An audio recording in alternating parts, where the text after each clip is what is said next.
Tonight, from the Forum in Inglewood, California, the Detroit Red Wing Hockey Club brings you the game between the Los Angeles Kings and the Detroit Red Wings.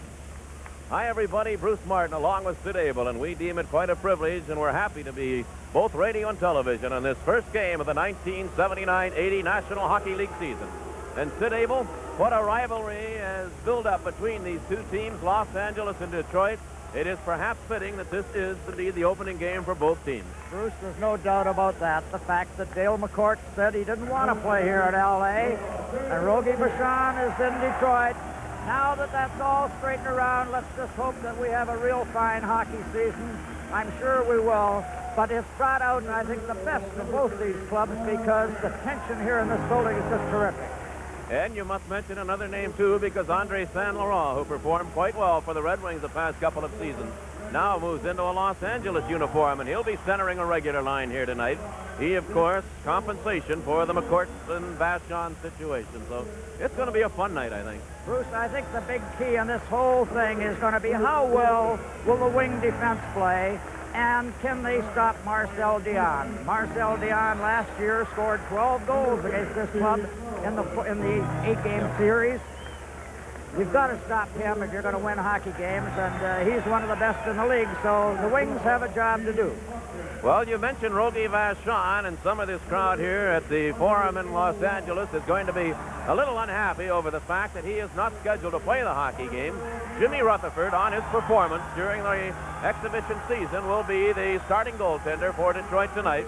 And we'll be facing Mario Lassard, who will be in the Los Angeles goal. The Red Wings didn't have much of a season against the Los Angeles Kings last year. Last year, in the 8 games played, Detroit managed 1 victory. That was at home. They lost 5. The other 2 ended in tie hockey games. But that was last year. This is a brand new season, and we're going to be looking at some new faces. One of them is the #1 draft choice of the Red Wings, Mike Foligno.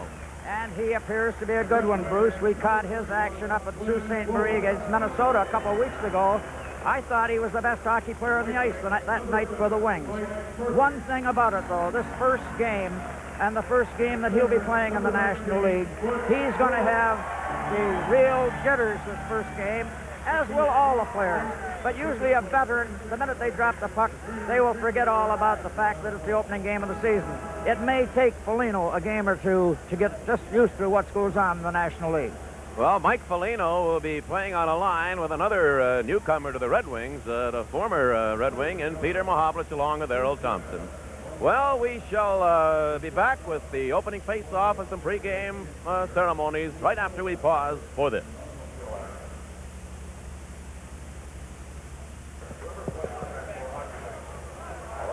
And so you look at referee Greg Medill, who'll be working this hockey game tonight. The Red Wings will have Jimmy Rutherford in goal. Greg Medill, who is not really a veteran, but has been around the NHL a couple of seasons. Mario Lassard, as we mentioned, will be starting this hockey game in the net for the Los Angeles Kings. They had some brief ceremonies prior to the start of the game. One was a 40-second moment of silence in memory of Scott Garland, who played for the Los Angeles Kings and was killed in a rather tragic automotive accident in the Montreal area over the summer season. John Polich, a familiar name in hockey, handled a ceremonial face-off prior to the start of the game between the two captains, Mike Murphy of Los Angeles and the newly appointed captain of the Detroit Red Wings, Dale McCourt. 2 linesmen for the hockey game will be Wayne Forsey. Wayne is a newcomer to the National Hockey League out of junior hockey, and the veteran Swede Knox will be his partner. Jimmy Rutherford, as we mentioned, in goal for the Detroit Red Wings. Bob Berry behind the bench for the Los Angeles Kings. And, of course, Bobby Crom will be handling the wings. Big Peter Mahovlich moves in with the rookie Mike Foligno on one side, Errol Thompson on the other. They're in against the Butch Goring line. That has Glenn Goldup and Murphy up front. And for the opening face-off, a hockey season underway for the Red Wings and for the Los Angeles Kings. To play into the Detroit zone. Wings clear it ahead. Foligno hitting Peter Mahovlich with a pass. Mahovlich had Errol Thompson moving, but it was broken up at center ice by Barry Gibbs. He's a newcomer back along the defense to Los Angeles. Play is loose at center ice. Here's Gibbs picking up the loose puck. Clearing it off the boards in behind the Detroit goal. Rutherford out of the goal. Played it out on the right side to Foligno. Big Mike tried to get it out. Couldn't do it. Murphy bumping in with Willie Huber. Here's Goring. And the puck knocked away by Tommy Bergman, who's back along the defense with Huber for the Red Wings. Now Huber brings it down on the right side. He's dumped. Perino was, and there's going to be a penalty coming up to the Los Angeles Kings, and the Red Wings are going to get a quick power play chance, and we'll be back with it after we pause for this. Los Angeles' Glenn Goldup is off for tripping Foligno at the 46-second mark, and so the Red Wings have a power play chance to play in the Los Angeles zone. Back along the blue line, Dale McCourt. In the corner now, it comes to LeBratton, back to Reed Larson. His shot blocked. Puck is bouncing around and then flips out to center ice, and the Wings back after it. McCourt and Larson are back at the points, and up front, Nedemansky, Peter Mahavlich, and Danny LeBratton. Dale McCourt takes the front of the booze here at the Forum in Los Angeles. LeBratton moves out center ice, wings of the extra man, and the play went in offside. Nedemansky actually straddled the line and really wasn't, but the rookie linesman, he wasn't offside. No, he kept one skate right on the blue, and the rookie linesman called it as an offside. Both these teams are starting with a little more gusto than they ordinarily do. There's been 2 or 3 solid checks handed out, and the Wings have a very potent power play with Big Mahavlich in center ice, with Nedemansky and LeBratton, and of course Larson and McCourt back on the blue line. Minute and a half left. Now, as McCourt has the puck, he's taking the booze you hear. He hands it off to Reed Larson. It bounced back to McCourt. Over on the left side, Danny LeBratton cutting in. Here's LeBratton swinging in behind the Los Angeles goal. Taking it along the boards, playing it back to Reed Larson. Larson fired a shot, and he fired it wide. It came all the way back to the blue line to Dale McCourt. He hands it back to Larson. Now McCourt winding up. McCourt had bounced away from him. Back to Larson. Larson in the circle. LeBratton kicked it back to McCourt. He took the shot, knocked away, came right back to him. Larson with a shot, and it deflected wide. Now McCourt held it in at the blue line, played it into the corner. Going back after it, Rob Palmer cleared it out on the right side, and Taylor has it there. And he is breaking out now at Dion. Dion over the line. And Larson deflected his shot wide of the goal. 35 seconds remaining in the penalty to Los Angeles' Goldup. Here's Larson ahead over the line into the Detroit zone, or rather into the Los Angeles zone, but right knocking it away from Dennis Sobchak. The play was back into the Red Wing zone, and McCourt back after it. Swings the pass out now to Errol Thompson ahead to Sobchak. Here's Dennis Sobchak from the blue line with a shot, and he fired it wide. Here's Larson, a quick shot, and that went wide. Sobchak knocked down by Murphy, who spilled him. And the puck fired down the ice. Only 5 seconds remaining in the penalty with the play deep in the Detroit zone. In behind his own goal, Tommy Bergman. Penalty's over. Goldup back on, and now the puck knocked away by Scoring. And covering up on him was Tommy Bergman. Play loose in the Detroit zone as Scoring intercepted right out in front of the Red Wing net, but Bergman covered up.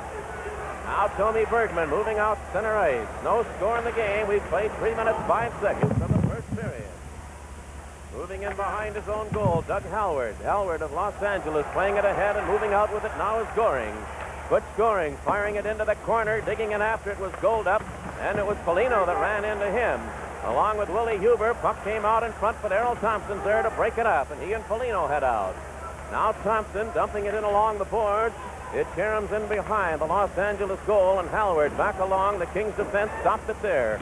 Cleared it out to center ice. Willie Huber of the Red Wings has it.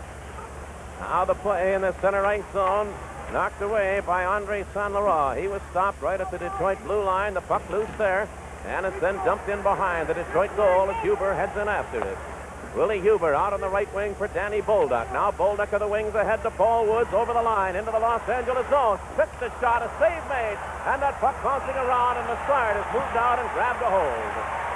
And the Wings with perhaps their best chance. The Wings have had several good chances to probably put the puck in the net, but their shots have been off the corner. But an excellent play by Paul Woods. He just stopped short of the defenseman, took a shot, and Danny Bolduc tried to get in to poke in the rebound, but Lassard was Johnny on the spot to make a save. We have a couple of newcomers in the Red Wing lineup now, playing on the left side and wearing number 23, Glenn Hicks, and back along the defense wearing number 2, Barry Long.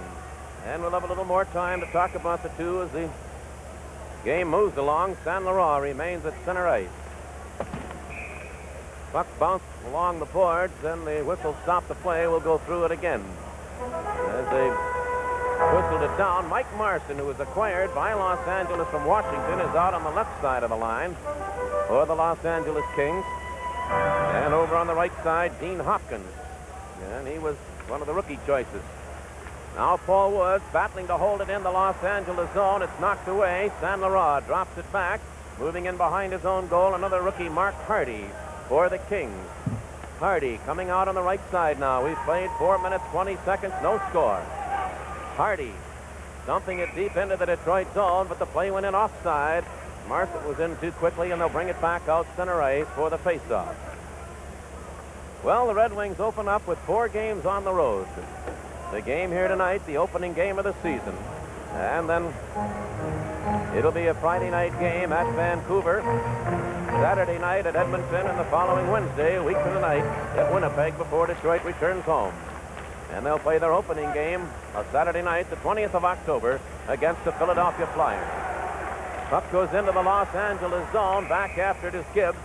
And it's touched for an icing. The play will come back into the Detroit zone. Might add, too, Bruce, right now that the 2 defensemen that the Wings have on the ice are expected to play a big part if the Wings are to move up in the league.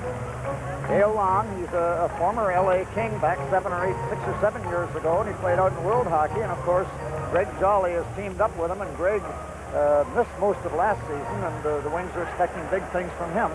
And I really do believe that Jolly will make a big difference back in the blue line. And, of course, with Long as the only newcomer back in the blue line, they've got to improve back defensively. Did a line that sparkled in the training camp in an exhibition play, now on for the first time with Dale McCord at center ice, LeBratton on the left wing, and Vaslov Nedomansky on the right side. Puck came back out, but breaking it up was Nedomansky, is winding up for a shot, Charlie Simmer.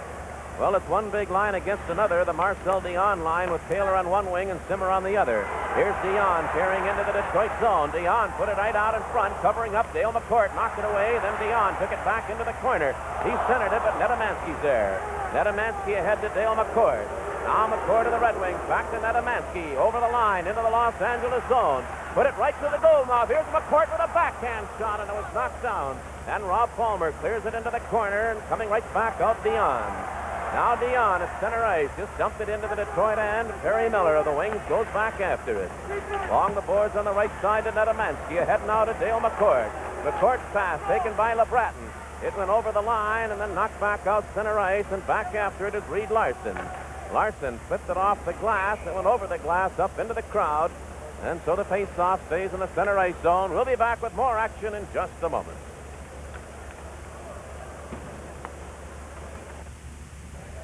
Wearing number 14 for the Red Wings now is Dennis Sobchuk. He is centering a line with Polonich on the right side and Paul Woods on the left wing. San Laurent is back out there now. He is Dean Hopkins on one wing and Marson on the other for Los Angeles. Barry Long of the Wings back along his own blue line. A left wing pass, Paul Woods. It bounced away from him. Picked up by San Laurent. He was checked. The puck all the way back into the King zone, off to the side of the Los Angeles goal. Heading back after it is Doug Hallward. Played along the boards on the left side. San Laurent digging after it. Long knocked it away from him. Now it's Polonich at center ice. He lost it. San Laurent took it away. Goes chasing after it into the Detroit zone. And then Polonich came in and bounced San Laurent to the board. Marson made a run at very long. The puck loose, and here's Polonich coming out for Detroit. Wound up from center ice. His shot hit Hallward. Went deep into the Los Angeles zone. Cleared along the board. But it's steered off by San Laurent. Comes out center ice. Bouncing into the Detroit end. Long took a sweep at it. Missed it. And Jimmy Rutherford came out of the net and whacked it out center ice zone. Back after it, Barry Gibbs. Gibbs pass into the Detroit zone. Knocked back out. Then it's brought back in. Here's Goring with a shot. And Woods moved in to cover up on him along with Jolly. Puck still deep in the Detroit zone. A shot by Gibbs knocked away. And now Long starts back out for Detroit. Very Long out on the right side. Polino took it over the line. He was knocked off balance. Play goes into the corner, and coming out with it, Gibbs of Los Angeles ahead to Goring. Now Goring worked away from Mahavlich. Wound up with a shot. That's deflected wide off Huber. Errol Thompson cleared it ahead to Peter Mahavlich at center ice. Gibbs takes over for Los Angeles. We've played 7 minutes. No score in the first period. Puck comes back to the Detroit blue line. Tommy Bergman, it bounced away from Foligno. Foligno went back after it, scooped it in, a bouncing shot, and Lessard handles that. Now it came back out center ice, slides into the Detroit zone, and Tommy Bergman of the wings heads back after it. His pass to Big Willie Huber returned to Bergman. Wings failed to get it out. Here's Barry Gibbs holding it in with a shot, and Rutherford came up covering on the corner as Murphy deflected it right on, and there's the first big save for Jimmy Rutherford. And those are the kind of shots that you really have trouble with. It was a little mistake coming out in the zone. The puck got by Errol Thompson and went out to the point. The shot was partially screened. Murphy changed the direction, but Jimmy Rutherford just hung tough at the corner. And even though he was down on his hands and knees, he made a fine save. No score. Face-off will be in the circle to the left of the Detroit goal. Goring and Peter Mahavlich. In behind his own net, Detroit's Tommy Bergman. Played it off to Willie Huber. Huber failed to get it out. Digs back in after it. Goes in behind his own goal. Being chased by Goring. He works all the time. Again, Detroit having trouble getting it out of their own zone. It's bounced out center ice, and the Kings bring it right back in. Now Willie Huber takes it. Huber comes out center ice. Huber drops it off for Tommy Bergman. Tommy wound up, fired a long shot. Lessard kicked that away. Heading back after it is Hardy. The young defenseless pass knocked down right at the blue line by Tommy Bergman, and the puck ended up in the crowd. And we've really had a fast pace in an opening hockey game, Bruce. They've been going up and down, taking pieces of one another. The Wings, I think, have had the better scoring chances so far. They on the first power play, or the only power play, they had several chances. Had they been able to hit the net, they possibly would have scored. And then Paul Woods had an excellent chance when he stopped short of the defenseman and made a play that Lessard had to deflect. Jimmy Rutherford, other than the one deflected shot by Murphy, hasn't had too much work as of yet. So it's Mahavlich with Thompson and Foligno still for the Wings. Los Angeles wins the face-off. Very long, stopped it at center ice, but the Kings take over again. Play broken up by Greg Jolly. Still Los Angeles has that puck, though, at center ice. Played out on the left side by Steve Carlson, then cleared into the Detroit end. Heading in after it, the Wings' Greg Jolly. Got it out center ice. Foligno got it loose for Peter Mahavlich. He worked it over the line, and he's hauled her on. Another penalty coming up to Los Angeles as Mahavlich trying to cut through. Was dumped, moving in on the Los Angeles goal, so the Wings will have another power play chance, and we'll be back in just a moment.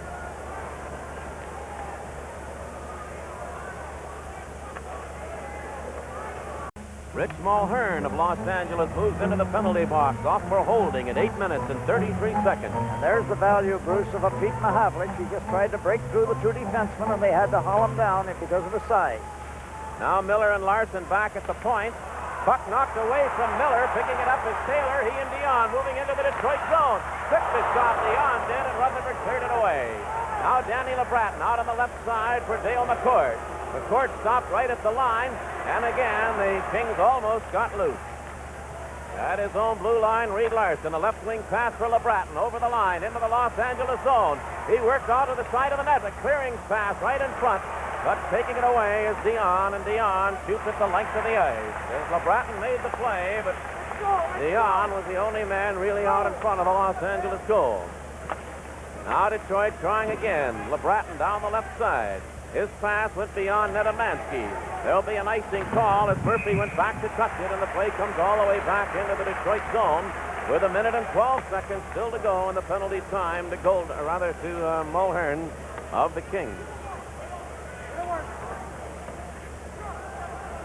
Well, there was one game played in the opening night last night in the National Hockey League, and the St. Louis Blues moved right into Vancouver and whipped the Vancouver Canucks 5-2. And I have some finals of tonight's hockey, Bruce. New York Rangers defeated Toronto 6-3, Atlanta 5, Quebec 3, Chicago 4, Edmonton 2, Pittsburgh 4, Winnipeg 2. So all three new expansion clubs went down to defeat. Now the play goes in behind the Detroit goal. Dale McCord is back at the point now. He moves out. Peter Mahavlich, LeBratton, and Nedemansky up front. And Mahavlich's pass knocked away by Goring. McCord again picking up the boost. Reed Larson had problems controlling it. Here's Goring heading back into the Detroit zone. LeBratton staying right with him. Goring, though, still hangs on to that puck. He's tenacious with it. Still battling for it. Finally, Larson breaks out. Reed Larson over the line, tried to work through and couldn't do it. Play comes back out center ice. Nedemansky hands it off to McCourt again. Dale McCourt played it out on the right side for Nedemansky. He headed toward the corner with it. Put it right out in front. Thompson was there, but checked. Puck comes back to McCourt at the blue line. He fired a shot. That's knocked away by Murphy. It's held in by Errol Thompson on the right point to Reed Larson. Larson turned away from Goring's check. 10 seconds left in the penalty. Here's a pass on the right side, and Nedemansky had to turn around to pick it up. Now Nedemansky played it back on the line. Larson hands it off to Dale McCourt. Back to Larson at the blue line. His pass deflected away. The penalty is over. Mulhern is back on, and he takes the pass coming out center ice. Rich Mulhern with Larson back over the line. He's dumped. There'll be a penalty coming up to Errol Thompson. And that's sort of one of those even-them-up goals. No doubt about that. That was an evener. So the Wings fail to score, and now they will be on the defensive. And we'll be back with the Los Angeles power play in a moment. These tough. Well, I thought it might be Thompson. The player went down. They've given the penalty to Reed Larson for a holding, sir. Well, Thompson was trying to get back in the play, and it appeared as though he put his stick back up over top of the Los Angeles player's stick. But Larson was the one that actually, I think, had his arms around him a little bit, and he consequently got the penalty. The Wings power play, Bruce, I thought that they were just bunching up a little too much. They were trying to get things started from center ice. Instead of going back deep in their zone and getting organized, they didn't give themselves a chance to really get freewheeling. Jimmy Rutherford tested right from the start on a shot from the blue line by Hardy. But he knocked that away, and they face off. This time the Wings take over and shoot at the length of the ice.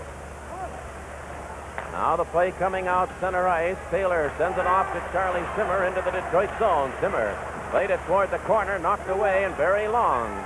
Lifts it in the air and bounces it back into the Los Angeles end, and back after it is Hallward. Doug Hallward, the youngster, off to the right of his own goal. Hands it now to Marcel Dion. Dion pulling away from Paul Wood's check. Still controls it. Comes out center ice. Now Dion, left side pass to Hardy. Hardy moving into the Detroit zone. Puck went into the corner. Here's Charlie Simmer with it. Put it right out in front, and Dion was there and just didn't get control. He had a half-empty net.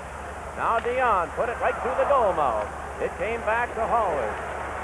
A centering pass knocked away. Turning with it is Taylor. Taylor was checked. The puck rolled out to center ice, and Sobchuk chased his man there.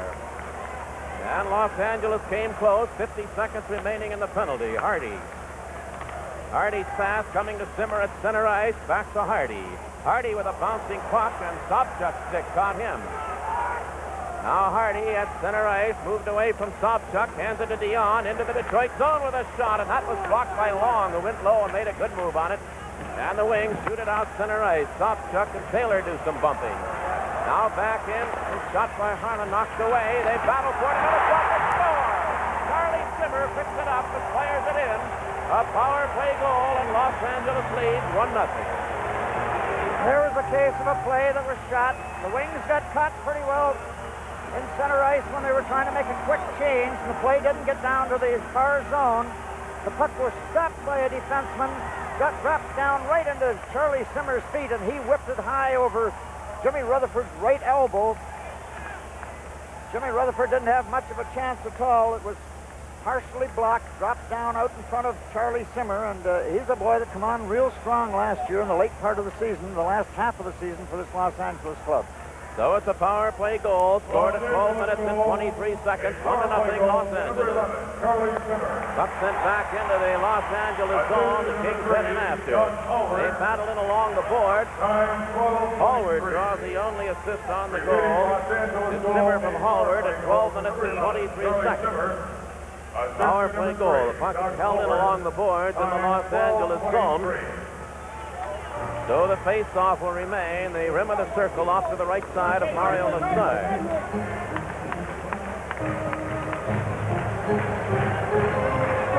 Well, that Los Angeles player we mentioned a moment ago that caught Sobchuk's stick being attended to over along the Los Angeles bench, but he is not seriously hurt. Mark Hardy. Now the play is in the Los Angeles end. San Laurent fired a long pass out on the left side. Marson couldn't control it there. It's cleared out center ice. Picking it up is Bolduc. Danny Bolduc moved it into the Los Angeles end, and the Kings stop in. Clear it back out center ice. Perry Miller. Miller of Detroit scooping it back in. It bounces in toward the corner. Bolduc went in after it, worked away from his man. Brought it right out in front with a shot. Oh, and Lassard came up and gloved that after Bolduc had made a great move, and Lassard came through with a dandy swoop. A beautiful play by Danny Bolduc. He just walked around big Rick Mulhern, took his time, moved out in front, and just one of those unconscious deals. He shot the puck right where Lassard had his big catching glove, and so Lassard winds up being the hero. I just wanted to mention on the Los Angeles goal, Bruce, as the Wings went to make their quick change in center ice, the play hadn't gone down quite as far as, say, the L.A. blue line. They were starting back up with the play, and there was just a little mix-up of the fellows coming off the bench. Willie Huber's shot deflected wide of the Los Angeles goal, cleared out on the right side, and then tilted out the center ice, and the Wings back after it. Dennis Polonich handed it off to Bolduc. Bolduc had it knocked away from him. They shoot it back into the Detroit end, off to the side of his own goal. Jimmy Rutherford cleared it in the corner on the left to Tommy Bergman. Bergman's pass bounced off the referee, and San Laurent holds it in. Moving after it, bumping along the boards is Dean Hopkins. Wings took over a second time, and Tommy Bergman played it into the corner now to Willie Huber. Out on the right side to Bolduc. Bolduc has Glenn Hicks on the other wing, and Bolduc is knocked to the ice by the youngster Doug Hallward. And coming right back down now for Los Angeles, Randy Holt. Puck driven back into the Detroit end, and Huber goes back after it. We have played 14 minutes of the first period. 1-0 Los Angeles leads. At center ice, Glenn Goldup of the Kings trying to work away from Dale McCourt.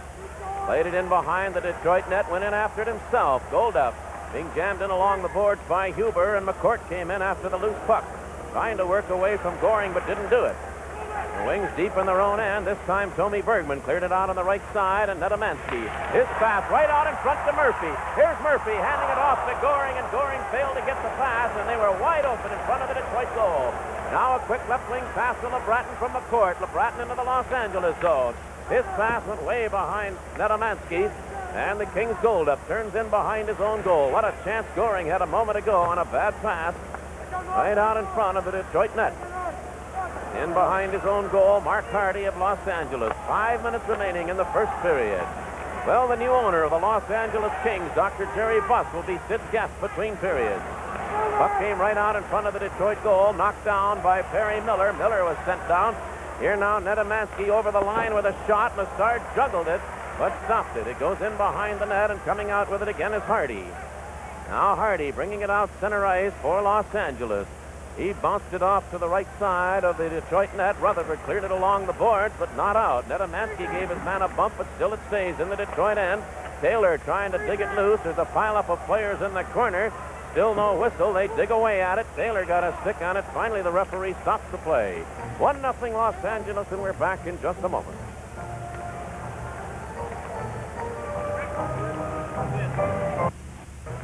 A power play goal by Charlie Simmer at 12:23 of this first period, the only score of the hockey game. Face off in the circle to the right side of the Detroit net. Marcel Dion in against Pete Mahavlich. Mahavlich won the draw. Barry Long sent it along the board. Foligno got it out center ice. Here's Errol Thompson pulled off the puck as it slides into the Los Angeles end, and the Kings shoot it back down the ice.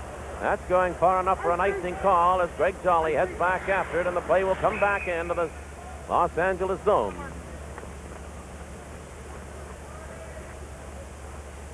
4 minutes, 3 seconds to play in the opening period, not only of the game, but of the hockey season. We mentioned the fact that Sid will be talking with the new owner of the Los Angeles Kings, a very interesting gentleman, Dr. Jerry Buss, and then the Wings general manager, Ted Lindsay. We'll give Sid his ideas of what's going to happen this season when he joins him between the first and second period. Face off in the circle to the left of the Los Angeles goal. This time it's Goring in against Mahavlich, and Goring won the draw. Then Mahavlich moved in, took it away. Tried to play it back to the blue line, but Goring broke that up. Now Goring coming out center ice, rolls it into the corner. Rutherford came out of the net to play it away from Goldup. Foligno went in, took a bump along the boards, then came up with the puck.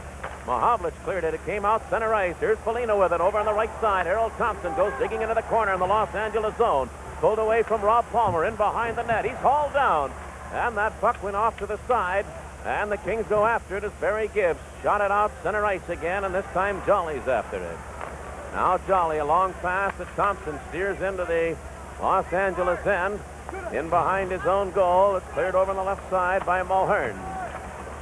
Puck came right out in front, digging after it is Long. Long took a whack at it, but it was knocked away by Goldup and came back out center ice. Now Greg Jolly shooting it back into the Los Angeles end. San Laurent has it there. Andre San Laurent coming out center ice, being bothered by Mahavlich, and the play went in offside with Marson on the left wing as Mahavlich is really bothering San Laurent. 3 minutes to go in the period. We're back in just a moment.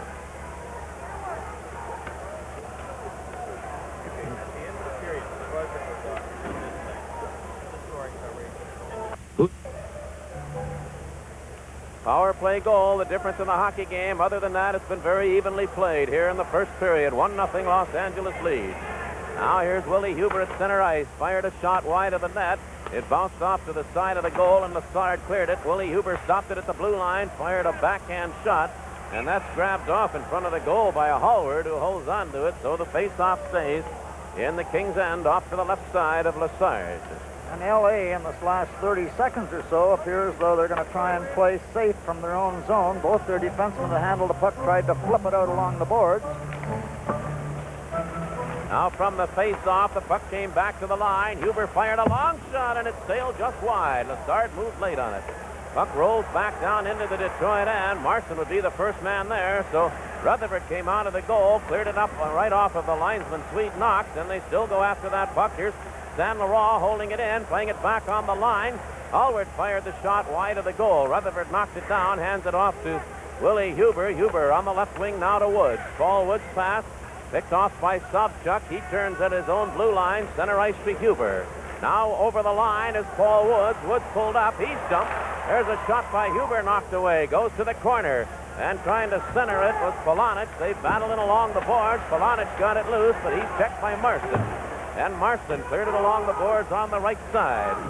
And Polonich moved over there. He ran into his man, Gene Hopkins, and they hold it for a face-off. And now referee Medill is starting to let things happen a little bit.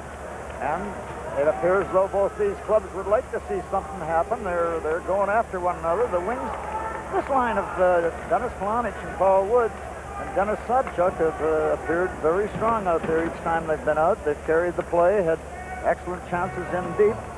The Wings are having a problem trying to get the puck on the net. It appears that a lot of the L.A. defensemen are blocking shots, and when they do get through, they're just off the corners. 1:45 to play in the first period. 1-0 for Los Angeles. And the Wings now with McCourt, Nedemansky, and LeBreton. Puck knocked away right at the Detroit blue line, and Perry Miller of the Wings takes over.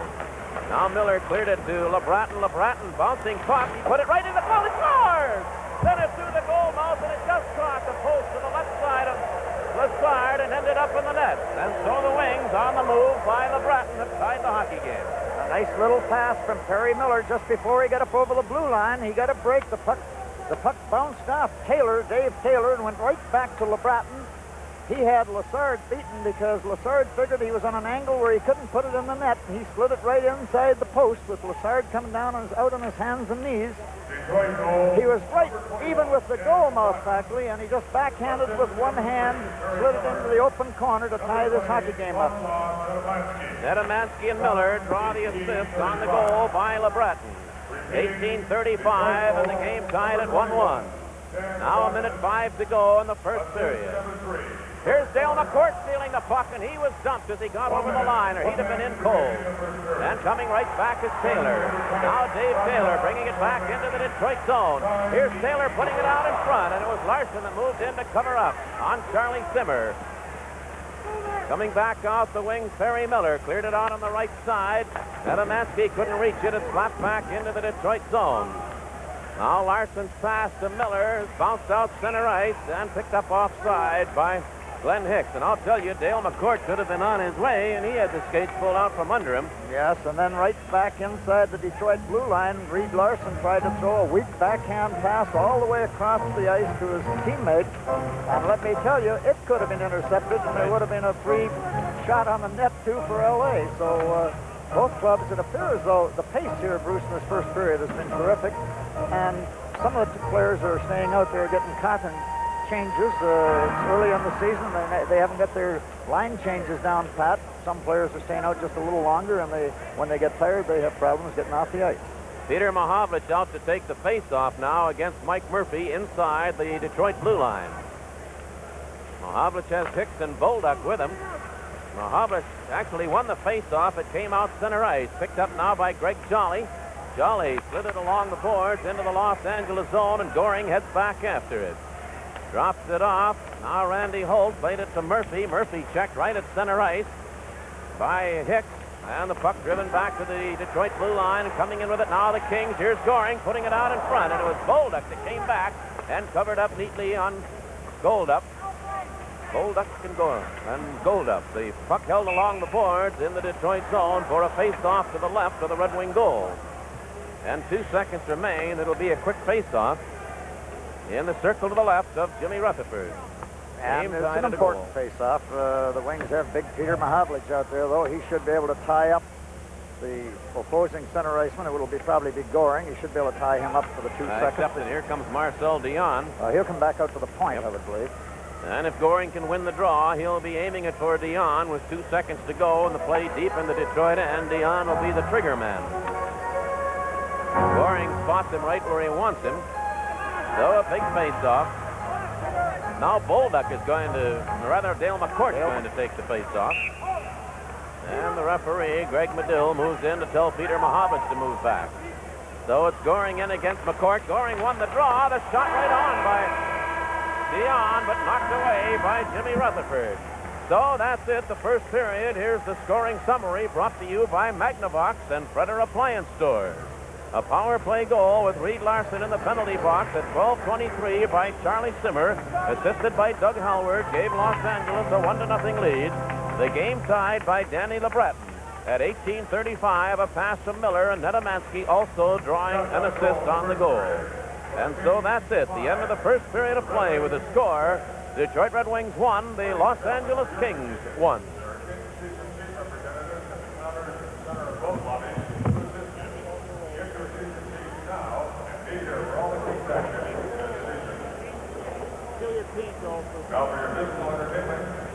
Hi, and this is RCA's 19-inch color track remote control, the finest that money can buy at a price you won't believe. If you've ever wanted remote control and felt that you couldn't afford it, believe me, I'll change your mind. Come in and see me soon. Supplies are very limited, and I'll prove to you that when you deal with the boss, you don't pay a salesman's commission. Be sure to get your boss t-shirt.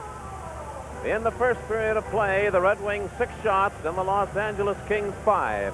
Evenly played period, and that's what the score indicates, with Los Angeles 1 and the Detroit Red Wings 1. 1 period of hockey by the boards in the brand new National Hockey League season. Well, a brand new owner of a team that's been around the league for a while now, Dr. Jerry Buss, who has purchased the Los Angeles Kings and also the Lakers in the offseason, and he is now joining our cohort, Sid Abel. Is that right? Is that what they tell us? Thank you, Bruce. My guest is Jerry Buss, the new owner of this fabulous forum, and the 2 tenants that belong here, the Lakers of the NBA and the Kings of the National Hockey League. Jerry, I was going to ask first, you're a rookie now. There's been 1 period of hockey played. How'd you see it? Well, it was really very exciting, especially when we scored the first goal. That was, of course, the first goal that's ever been scored while I've been the owner. It's exciting. What can I tell you? It's everything, every dream come true. Jerry, I know that you've been involved with sports here in Los Angeles, but this is a new venture. Was it something that you had aimed for, or is it something did you expect to be here as an owner of the Kings to start the 1979-80 season? Well, I can't say exactly that I expected to, Sid. Certainly, I've dreamed about it for 3 or 4 years. And over the last year, of course, that dream became a reality. Right. Now, the biggest controversy we've had in hockey, and I think it's fitting that the Wings and the Kings should meet here on this opening game of the National Hockey League season. The controversy was the compensation for Rogie Vachon, and I know this was back in the Jack Kent Cook days, but I understand that you met with Dale McCourt and talked to him this past summer about possibly his coming out here and play. Would you mind telling us about your meeting with him? Well, I did. I flew to Toronto. I met with Dale. I found him to be every inch the gentleman that everyone had said he was. I was very, very impressed with him. In fact, the more I talked to him, the more convinced I was that I would like him to be with the Kings. But he told me he simply did not want to skate in Los Angeles. He preferred Detroit. I respected his wishes. We decided to end it right then and there. He lived up to his word, I lived up to mine, and it was a very congenial meeting. I have nothing to say except the highest for Dale McCourt. Well, that's very nice of you, Jerry. Conversation with players like that, and you have some fine ones out here, really stars in your hockey club. Will you become active as an owner, or will you leave that pretty well up to your general manager, George McGuire? I mean, I'm just trying to feel you out as a new owner if you're going to be really an active owner in hockey. Well, I think there's a place for both an owner and a general manager. A general manager has to make certain kinds of decisions, but I think the owner is required to give an overall view, a continuity to the program, if you will. As a result, I think that I will have to play an active role. I intend to do so. I treat it as a personal challenge, and my desires are to win, and I hope to translate that desire onto the ice. Jerry, this club has not used a first-round draft pick, I believe, in their 12 or 13 years of existence. And it seems that other clubs have been successful. I'm thinking of the New York Islanders and clubs like that have built their hockey teams in draft picks. As a new owner in the league, will you possibly feel that draft picks are going to be one way of bringing a Stanley Cup here to L.A.? And I imagine that's in your view, in your thoughts, too. Well, I think so.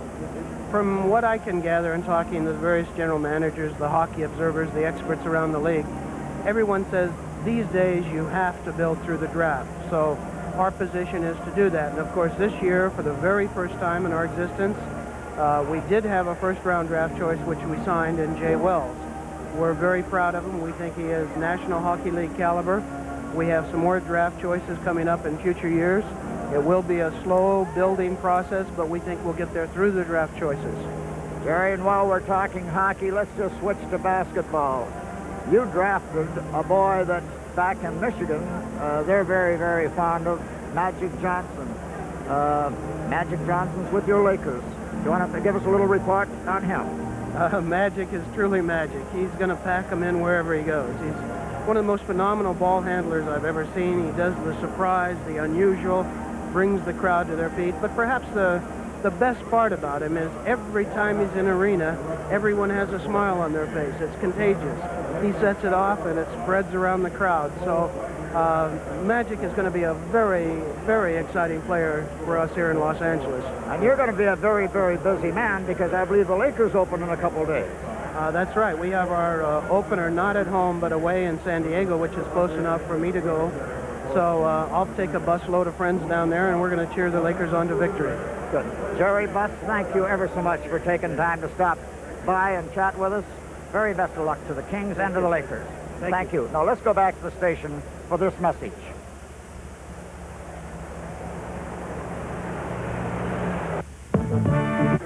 For being our guest on Red Wing Hockey, Puritan Sportswear would like to present you with a handsome sweater and sports shirt ensemble. Puritan, America's standard of quality in men's sportswear. Puritan is available at fine stores everywhere. And so from the Los Angeles Kings to the front office of the Detroit Red Wings, and Ted Lindsay joins Sid. From the new owner, Jerry Buss, Ted, to the general manager, Ted Lindsay. Let's just talk now about the Wings. We let him talk about L.A. I thought it was an excellent first period. Well, I think everybody was quite keyed up today, very nervous, and I don't think that I've ever been more nervous myself since we played together. And I don't know whether it's just getting older, but I think we have a pretty good hockey club, and I just want us to get off on the right foot. Ted, I think it's a good sign when you have butterflies before a game. Here, I haven't been in hockey now for years, and I had butterflies today just thinking that, boy, there's something about this opening game. There's something about coming into a building an opening game. Well, I think there's a lot of unknowns right now, and we've made some changes this summer, and hopefully these changes will benefit us an awful lot. I've always said I wasn't completely disappointed with our last year's team. I was disappointed with our finish, but not with the overall effort. Let's just talk about some of your kids, Ted. You've made many changes, but let's talk about the number 1 draft pick. He's a good-looking boy. Thankfully, no, there were a lot of good drafts this year. Ted, since the exhibition season is over now, we did not make any mistake, and he's got a great anticipation for the puck. He's a goal scorer also. Now, switching from him, I don't know how you acquired Barry Long. Barry Long played for this Los Angeles club 6 or 7 years ago and then went to World Hockey. How did Detroit get the rights to him? Well, we traded the rights to Danny Grant a couple of years ago for the rights to Barry Long, and it's turned out it was something that Los Angeles got something that helped them right away. We've had to wait a few years, but Barry Long was the best defenseman in my estimation in the World Hockey, and he should help us considerably. Well, Teddy, you know, they always say that to win hockey games, you have to have defensemen, and I am very high on a youngster that's coming back after missing most of last year, Greg Jolly. What kind of a camp has he had? Well, we've had 2 fellas in that condition. You know, Greg missed the whole season. He played the last few games of the year, Sid, and that takes a little bit of a while to get the condition, get the timing, get strength back, and Greg has had what you would call just a fair training camp, and but I don't write that off completely either, because he did miss the whole season. And the other fellow that I was talking about that missed the whole year was Brent Peterson. Brent is a notorious slow starter, even when he played junior. This has set him back a little bit, missing the whole season. Now, you're carrying 23 players on this trip, dressing 19, so you're sitting 4 in the stands. Will you do this for some time, or will you get down to pretty well what the number that you have to play? Well, not too long. We want to be fair to everybody, but you can only take so long to be fair, and it'll be done by the elimination of themselves with effort, with mistakes, and we will get the other 4 players. We might keep one extra one around a little longer, Sid, but we'll get rid of the other 3 as quickly as we can, because it makes it easier for them to be playing and makes it easier for the coach to be able to run it.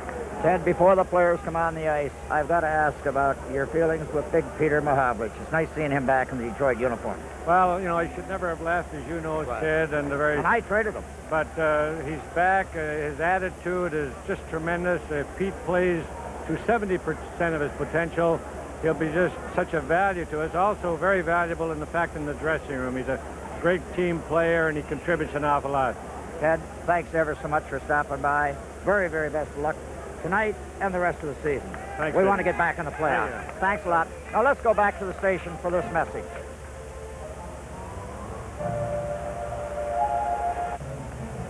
What's new in the business world? Get the facts. It's Your Business. Premieres Sunday, October 14th at midnight, right here on TV 50.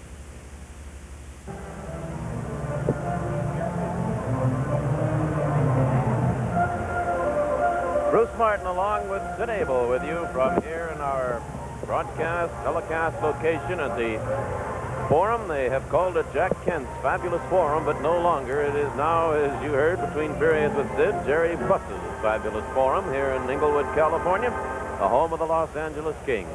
Very quickly, we can talk a little bit about some of the other games that took place tonight. The New York Rangers defeated the Toronto Maple Leafs at Toronto 6-3. Vickers, Hedberg, Esposito, Dave Maloney, Johnston, and Nilsson all scoring for the Rangers. Ellis, Curtin, and Williams for Toronto. The Atlanta Flames got out in front of Quebec by a score of 4-0 going into the 3rd period in the game at Quebec. And then Cloutier scored 3 goals for Atlanta to bring them back into the game, but Vail had scored 1 for Atlanta. It ended up Atlanta 5, Quebec 3. At Pittsburgh, the Penguins got off, defeating the Winnipeg Jets by a score of 4-2. Malone, 2 goals by Ferguson and 1 by Sullivan for Pittsburgh. Lukowicz and Sullivan scored for Winnipeg. And Chicago Blackhawks, 2 goals by John Marks, another by Preston, another by Murray, beat Edmonton 4-2. Lowe and Hunter, the goal scorers for Edmonton in that one. So that gives you an idea of the other games around the National Hockey League tonight. In the shots and goal in the 1st period of this hockey game, the Red Wings had 6. Los Angeles Kings 5.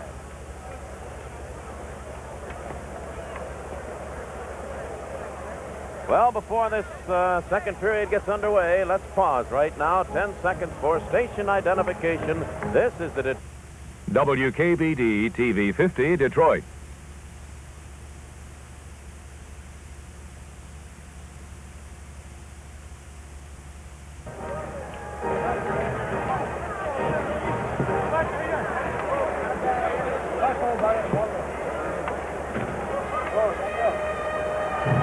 Rutherford adjusting the mask in the Detroit goal, and Mario Lessard getting set in the goal, which is off to our left as the second period is about to get underway. The game tied at 1-1. Simmer, a power play goal for Los Angeles. Danny LeBreton at 18:35 scoring for the Red Wings, and that's where we stand. And the second period underway as the puck goes in behind the Detroit goal, and Tommy Bergman heads back after it. Tommy, a pass on the right wing. Foligno didn't get it out, but following up, Willie Huber cleared it off now to Harold Thompson, to Mahovlich, a shot from the blue line, and Lessard kicks that out. They go in along the boards, bumping there, Mahovlich and Rob Palmer, but the puck comes out to Goring. Here's Goring, sent it over the line, and a play very close to being offside, still bouncing around in the Detroit end. But Harold Thompson made the stop on it and moves right back down the ice for the Wings. It went into the Los Angeles end, cleared back out. Mahovlich hands it back now to Willie Huber, and now to Tommy Bergman. Here's Bergman moving it back out center ice. Tommy dumps it along the boards, in behind the net. It took a bounce. Lessard handled it there.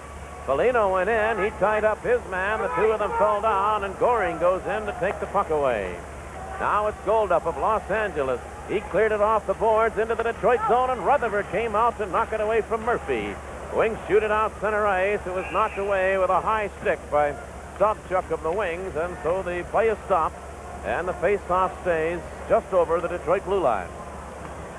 Bruce, I was going to mention, I don't know how many people are left in Detroit. It appears that every time we come to L.A., half of Detroit and the surrounding areas of Detroit are up here to say hello to us. I've got a list about 9 miles long, so the first real opportunity we get, we'll read off some names. Now Andre Saint Laurent moves out between Marson on one wing. Over on the other side is Dean Hopkins for Los Angeles. The play in the Detroit zone.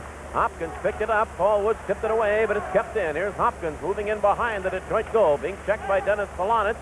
Still, Hopkins controls it. He lost his stick. Saint Laurent knocked his man down. Now it's still deep in the Detroit end, in behind the net. Perry Miller goes in. Marson gets involved.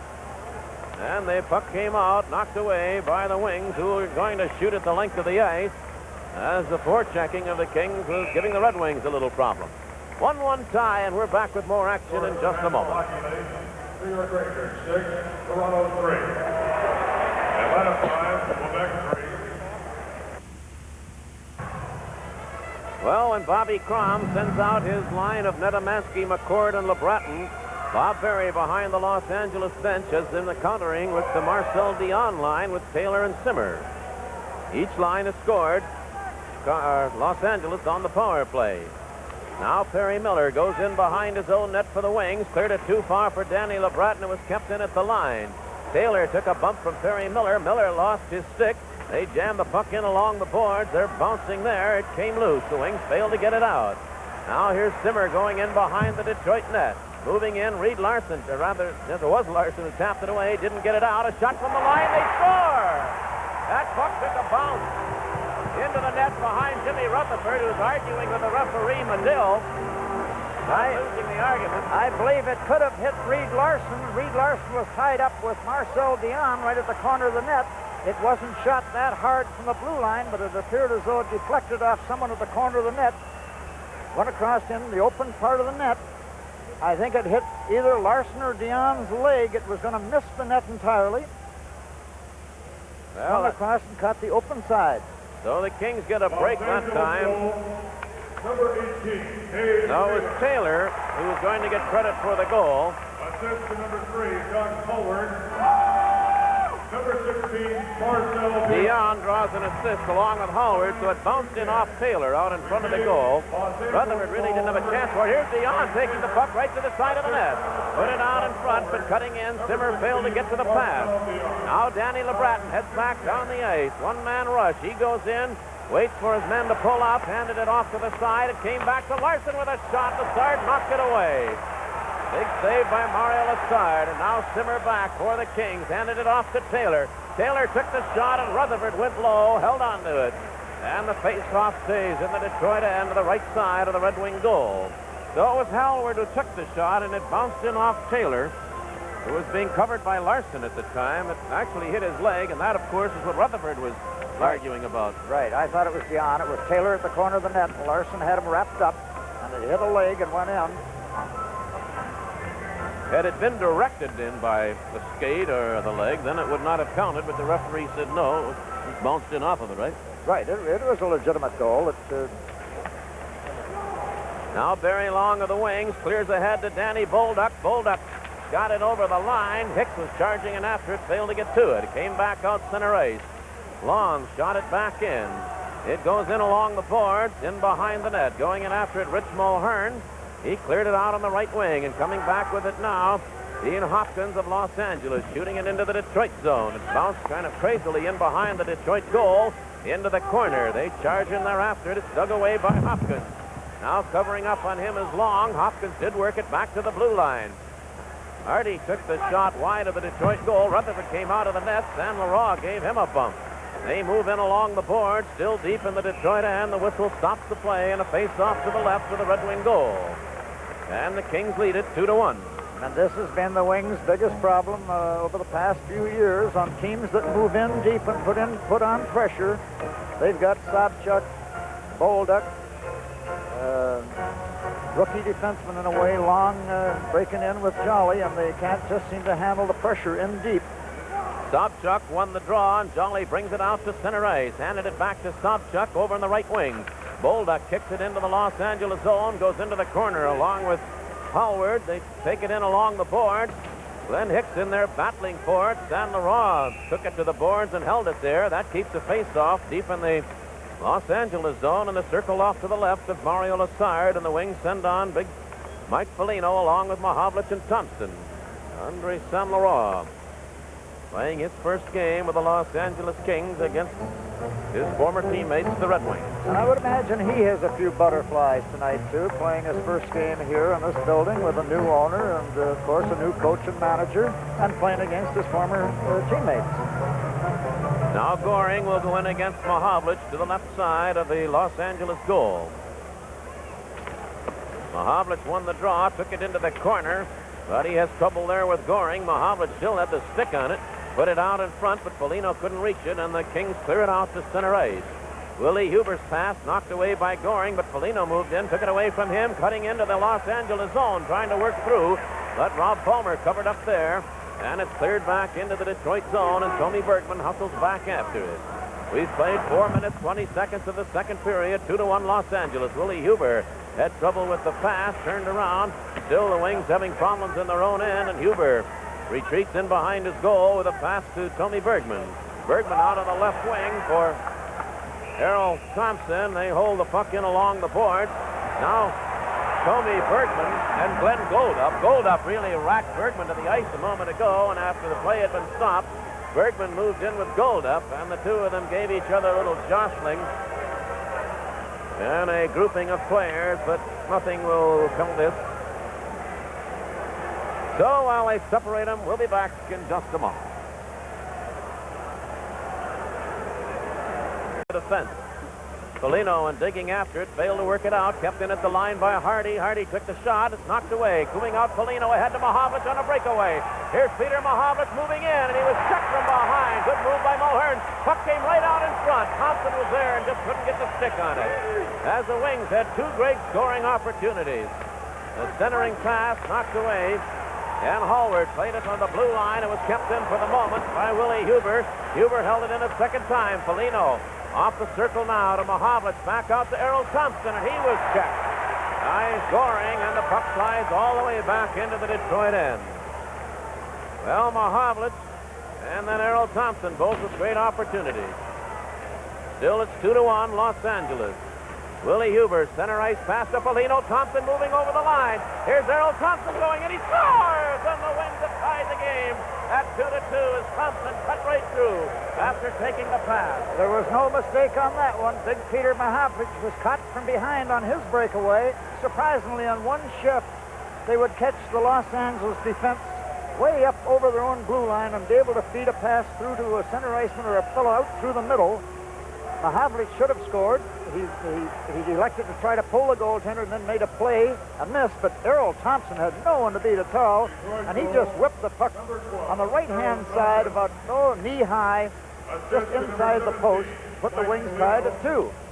Number 7, Willie Huber. So Huber and Polino will draw the assist. The goal scored at 5:31 and the game tied at 2-2. Number 12, Earl Thompson. Now here's Dion, a left side pass. Zimmer digging in after it. Number 7, Ledomansky bothering him. Rutherford cleared it to the corner. Kings have the pressure on right now. It slid right to the goal mouth. It's still sliding around. Rutherford is down that puck with a pileup of players. Still no whistle. It came loose, and the Kings control it. It came back to Randy Holt with a shot, and Rutherford kicked it away. Here's Taylor moving with it. Pulling away from Dale McCord, going into the corner, and the net was knocked off the pipe by Jimmy Rutherford perhaps, and that stopped the play just as the Kings were applying some sort of pressure. And if Jimmy Rutherford did knock it off the post, it was a smart play. It usually calls for a penalty, but they're probably looking at Jimmy Rutherford saying, well, he's too small to be able to lift that up off the post. The Wings should have had that puck frozen. It was all around the net, but they kept scrambling for it, and eventually Los Angeles had an excellent chance to score a goal. Dale McCord is out to take the face-off now with Polonich and Paul Woods on either side. Stan Leroy. He has number 12, Dean Hopkins, on his right wing, and Marson on the left side. Marson battling to control the puck. They bumped into each other right in the face-off circle, and the puck is finally cleared down the ice by the Wings. It'll not go far enough for an icing. Holt comes back to play it. Hands it off to Mulhern. Mulhern center ice pass, gets back toward the Detroit line, and Polonich comes back after it. 2-2 tie. Now Miller ahead to Larson, to Paul Woods. Woods was stopped. Back over the line now. The puck's broken up by Reed Larson, and Larson lost it. Right out in front. A shot fired by Hopkins was wide of the goal. Coming back now, Paul Woods ahead to McCord over the line. McCord battling to control the puck, spun around by San Leroy. Now Mulhern goes in behind the Los Angeles goal and heads out. His pass to Marson, skips away from him. The Wings shoot it back in on a delayed offside. Holt brings it back out. Moving into the Detroit zone with a shot, and Rutherford cleared that away. Now Perry Miller handed it off to Larson, and Marson really dumped Larson. Ahead it comes now to Dale McCord. He played it into the Los Angeles zone. The Kings shoot it right back out. With it now is Hicks, Glenn Hicks of the Wings, playing it back to Perry Miller. They're bumping into each other now. Puck covered two lines, and the play is offside. The game is tied 2-2, and we're back in just a moment.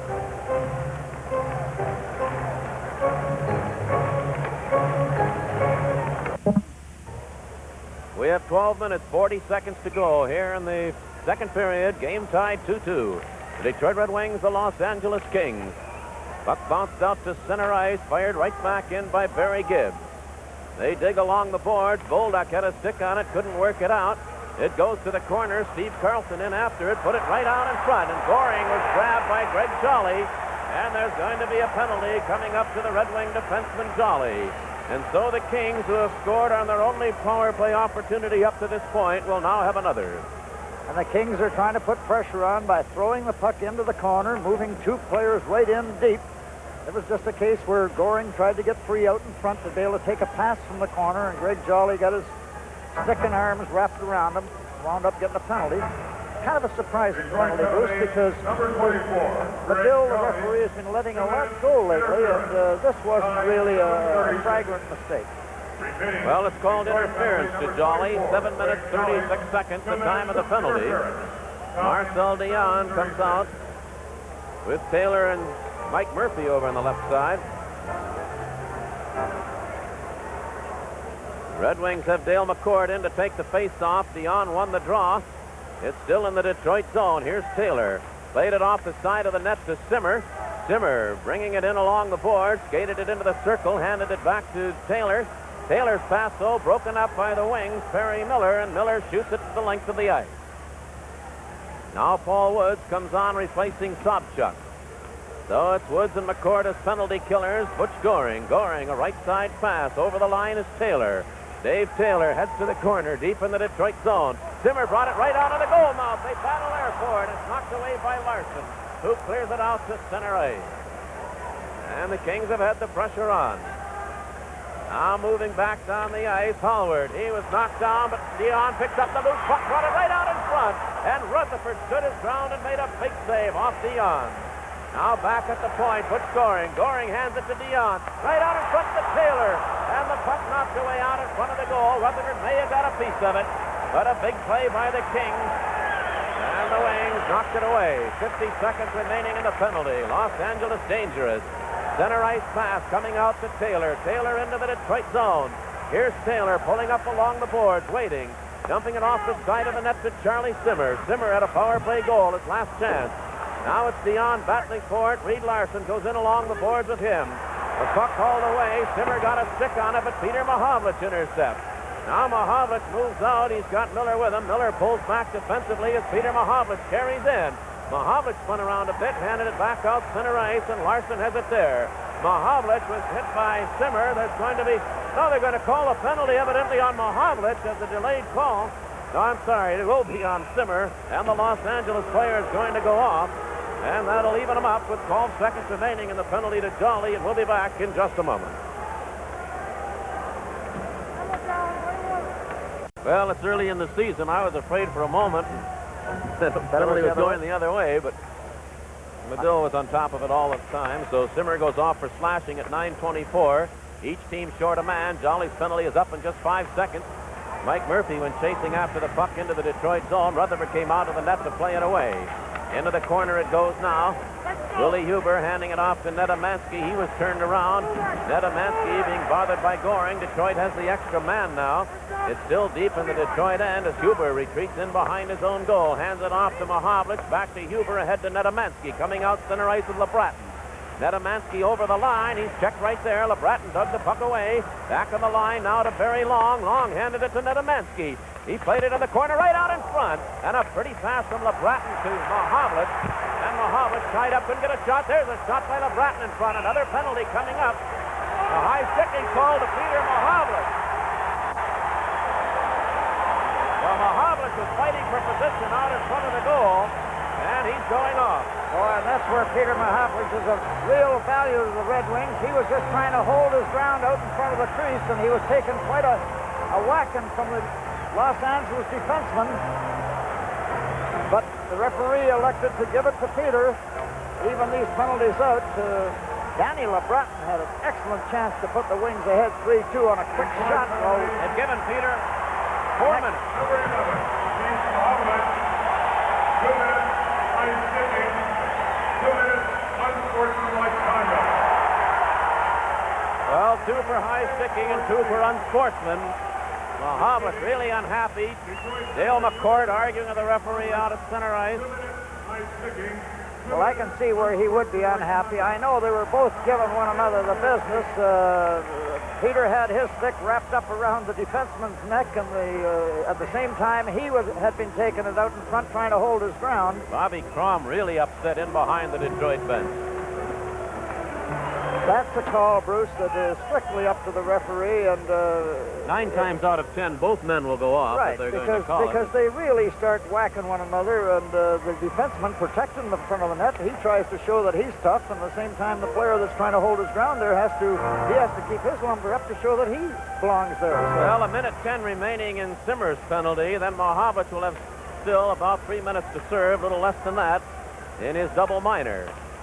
Puck knocked away out in front, and making quite a defensive play was very long in front of the Detroit goal. Coming back now, Greg Jolly carrying into the Los Angeles end. Nedemansky with a shot wide. Puck came off the board. San Laurent picks it up, drops it back now to Hardy. Hallward it is. He's fired from center ice, a long shot that Rutherford handles cleanly. Played it into the corner for Nedemansky. Deep in the Detroit end, Nedemansky handed it in behind his own goal to Jolly. 30 seconds left in the Los Angeles penalty. Each team still short a man. Now pass ahead to McCord over on the left side. Here's a shot by Nedemansky, and he fired it wide as Lazard came out and missed it, but the shot was wide. Greg Jolly back along his own blue line. Hands it off to Long. 15 seconds left in the Los Angeles penalty. The play deep in the Detroit end as Jolly circles in behind Rutherford. Now Greg Jolly moving out center ice for Detroit. Here's Jolly. He lost the puck as it went into the Los Angeles zone. Picked up by McCourt, but he just couldn't get loose. Simmer's back on, and now Los Angeles has the extra man. Here's Simmer carrying into the Detroit zone. Simmer trying to work through. Took a shot that went wide. McCourt took it off the boards. He was bumped by San Laurent. Picked it up a second time. Hands it to Barry Long, and Long finds the opening and clears it back into the Los Angeles end with 2.5 minutes left in the double minor to Peter Mahavlich. Mahavlich standing up in the penalty box, yelling out to his team. Now Dion at center ice, turning there. 2-2 tie, but the Kings are the extra man for a little more than 2 minutes. The pass over on the left side to Charlie Simmer. Now Simmer played it to the line, knocked down there by Reed Larson. Larson got it loose to center ice. Dion played it back to his own blue line. Hallward over on the left side to Simmer. He dumps it in the corner in the Detroit zone. 1:55 in the penalty. Play came back to the point for Butch Goring. Goring hands it off now to Taylor, the side of the net to Simmer, right out in front. And Larson deflected it away with Rutherford's help. Here's Simmer in behind the Detroit goal again. Larson knocked him down. Dion picks up the loose puck. Back on the point on the left side to Hallward. Now back to Dion. It got away from him. The Wings failed to get it out. Having trouble with it was Larson. So it stays deep in the Detroit end. Larson covered up in his man. Sobchak goes in along the boards of Dion. They hold it there. Face off in the circle to the right of the Detroit goal. A minute and a half remaining in the penalty to Detroit's Peter Mahavlich. Reed Larson did just what a defenseman is supposed to do when they are deep in the zone and having trouble and they're short-handed like that. Knock the player down, get the body into him, and freeze the puck. Don't just try and make little passes out to your forwards. The big thing is to freeze the puck and get a face-off and give your team a chance to make their line changes if they want, or defensive changes. Did that goal that we gave to Taylor, because that's the way they announced it, now has been changed. It's Simmer's goal, so he's got both goals in this game. That's the one that bounced off of him. Right.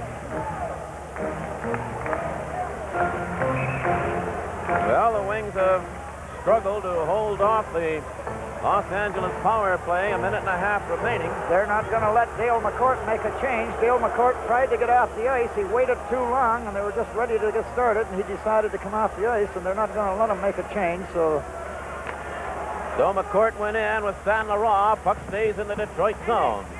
They hold it in along the board. San Laurent got it loose. Here's Murphy in behind the goal. Puck goes into the corner again. In after it is Goldup. Off the side of the net, the opposite corner to Murphy. And Reed Larson intercepted and played it ahead. And here's Woods bringing it off to center ice for Detroit. Paul Woods is a penalty killer. Shot it into the Los Angeles zone. The Kings have it there. Now it's Hallward again. Good-looking young player. Goldup. Pass knocked away, but carried in by Murphy with a shot. He sailed it wide. Goldup takes it off the boards. In behind the net. San Laurent missed it, and McCourt goes after it. Dale McCourt failed to get it out. Dion was spun around by Paul Woods. Here now is San Laurent going right in, and he's shot wide. Puck came back to the line. Hallward holds it there. 40 seconds left in the penalty. San Laurent doing battle with Miller out in front of the Detroit goal. Now Goldup played it to the side of the net. Put out in front by Murphy. Going after it was Miller. Miller is tied up by San Laurent. Puck came back to Dion. Back on the blue line to Hallward. Hallward hands it back on the point. Dion with a shot, and Rutherford reaches up and grabs it just the top of the crossbar and holds on, and 22 seconds remain in the penalty. 6 minutes and 8 seconds in the second period, and the game remains a 2-2 tie. in Los Angeles, they have a very potent power play. They move that puck around. They get it out to the point, cross to the, try to get Dion free at the side of the net or over in the corner. And the Wings, I think, have made one mistake deep in their own zone when they're killing the penalty. Instead of taking the player right out of the zone, they're more or less trying to stick check him and play safe and make him pass the puck. But with players that have the hockey sense that a guy like Dion or Goring have, you've got to get your body into him and get your arms. You got to gamble that they won't call a double penalty on you at this stage, because they're too dangerous just to leave alone. You got to knock them down every chance you get. So the face-off stays in the circle off to the left of the Detroit goal. Dion, Taylor, and Simmer up front.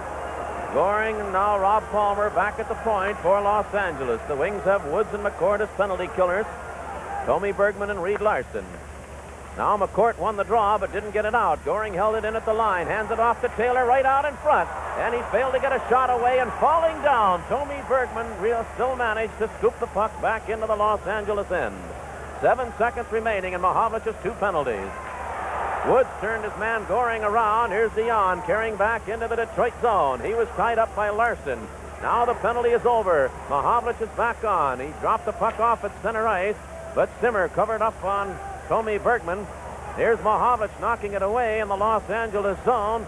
The Kings will clear it back out center ice. Going after it is Carlson. Tommy Bergman in after him. The puck went loose. Glenn Hicks played it to the line, but not out. Wings failed to work it out the first time. Now Mahovlich has Sobchuk on the move. Coming up the left side is Hicks. Here's Glenn Hicks chasing the puck into the corner in the Los Angeles zone. He missed a check thrown by Taylor. Still he battles for it. Mahovlich worked it back to the line. Bergman couldn't hold it in, and it's out at center ice. Little more than 5 minutes to go in the second period. Sobchuk of Detroit turns around, shot it in behind the Los Angeles goal, and the Kings going after it. Now moving out.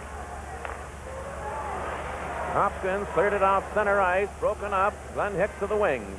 Now Hicks was spun around by Carlson, cleared it off the board, it was knocked away at the blue line. This time very long of Detroit, bounces it into the Los Angeles end. Randy Holt goes in after it, and now the Kings move out. Moving out center ice, Holt being bothered by Sobchuk. Puck slides deep into the Detroit end. Going in after it, Carlson, and they called an icing against Los Angeles, and the Kings will argue that. While they do, we'll pause for this message. Bruce Martin along with Sid Abel and our director-producer Marvin Muse here at the Forum in Inglewood, California. And while we have the opportunity, Sid and myself and Marvin and Al Coates along beside us join all of the Red Wing organization, including Carol, Lindsay Carol, Donna, Barbie. Say hello to Kathy Best. Yes, giving Kathy our very best wishes, recuperating from surgery, and about as strong a gal as I know. She'll be back taking care of things at Olympia before very long. No doubt about that. Ted Lindsay wanted me to say hello to a very special friend of his, to Jeff Stevenson back Detroit way. Face off to the left of the Los Angeles goal. Mahovlich is out again with Thompson and Foligno. Puck slides down the ice, deep into the Detroit end. Very long, being outgunned by Goring. Goring put it right out in front. And getting a piece of the shot by Goldup, Rutherford knocked it away. Big play by Los Angeles.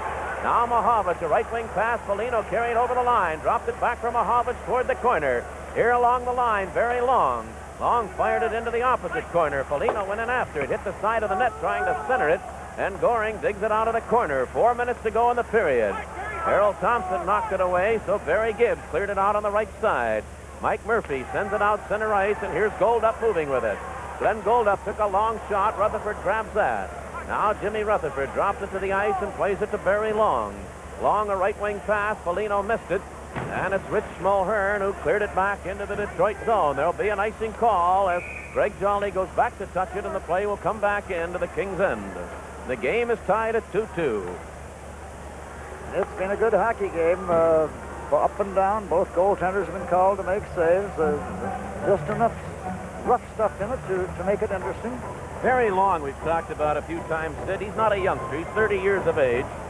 He played for the Los Angeles Kings back in the 73-74 season, roundabout in there. I guess from 72 to 74, and he's been in the World Hockey Association the last few seasons, but steady sort of a performer. Yes, he has played excellent hockey in world hockey. He has to adapt his style of play now back to the National League, Bruce. Years ago, he used a real short hockey stick for a defenseman, and there was always talk that he would have to get a man's stick to play a man's job, and I understand now that he has done that, so he could help this club an awful lot. Now it's McCourt, LeBratton, and Nedemansky for the Wings. The linesman stopped the play right at the Los Angeles end, the blue line, and so Palmer turns back out with a pass to Dion. Back into the Detroit zone. Dion trying to go through his check. Checked by Reed Larson. Larson clears it ahead, and Nedemansky starts LeBratton down the left side. LeBratton trying to work around Palmer. Goes to the corner, in behind the net. LeBratton struggles to hold it in the Los Angeles zone. They take it in along the board. Reed Larson failed to keep it in, but Nedemansky does. Handed it back to Larson, who carries to the blue line. Dumps it out in front. That's knocked down by Mulhern. And the puck clubbed ahead, and so they'll hold the face-off right out in front of Lessard in the Los Angeles goal with 2 minutes, 54 seconds to go in the second period. You know, there's been times that there's been a knock against Danny LeBratton that he didn't like the rough going. Well, I think Danny LeBratton is a player that really belongs in the National League. He is an excellent skater, and he just proved that he's as tough as the fellow next door to him, because he goes around behind, he takes the elbows and the punishment going in the corners, and he fights for every inch that he gets. He's one of the exciting hockey players on this Red The Wings goal team. he scored in the first period, he had to muscle his way in. Right. He was being whacked around pretty good then. Well, a big face-off right directly in front of Lessard. San Laurent goes in against Sobchuk of the Red Wings. Sobchuk won the draw. Tony Bergman with a shot, knocked away out in front. Now look out, here's Marson breaking over the line into the Detroit zone. Rutherford way out of the goal. But still, the puck was knocked away, and now Woods starts Polonich back over the line into the Los Angeles end with a shot. Lessard grabs that. He held on for a while and played it into the corner. Sobchuk played it back toward the line. Willie Huber's shot was blocked. Now Marson moves again, and Jimmy Rutherford again way out of the net to grab the puck and hold on just about 5 feet from the blue line, and he's going to get a penalty. Yes, he's not allowed to come out and stop play like that. That's far out of his net. But it was a very gutty play on Jimmy Rutherford's part. If he would have frozen the puck with his pads and everything, the fact that I think he grabbed it with his big gloved hand and stopped play. Now Rutherford is really arguing with referee Craig Medill. He'll lose that. It'll be, I imagine, a delay of game. I'm surprised that Jimmy Rutherford would come that far out of his net. There was a race for the puck that time. I don't know whether Marson would have beaten the defender for the Red Wings back to it or not. Number 1, Jim Rutherford. 2 minutes minor for But the Wings had opened up, Bruce, just a little bit too much with 2 minutes and 25 seconds to go in the second period. They shouldn't be getting their defensemen caught up in center ice to give players breakaways where it's a race and the goaltender being forced to come out that far out of his net to save the day. Dennis Polonich moves over to serve the penalty for Rutherford, called at 17:35 for delay of game. Dale McCourt comes out to say something to the referee now. They've not been too happy with first the double call to Mahavlich and now the call on Jimmy Rutherford, but he did indeed skate almost to the blue line to grab the puck, and he held onto it there. So he picks up a delay of game penalty.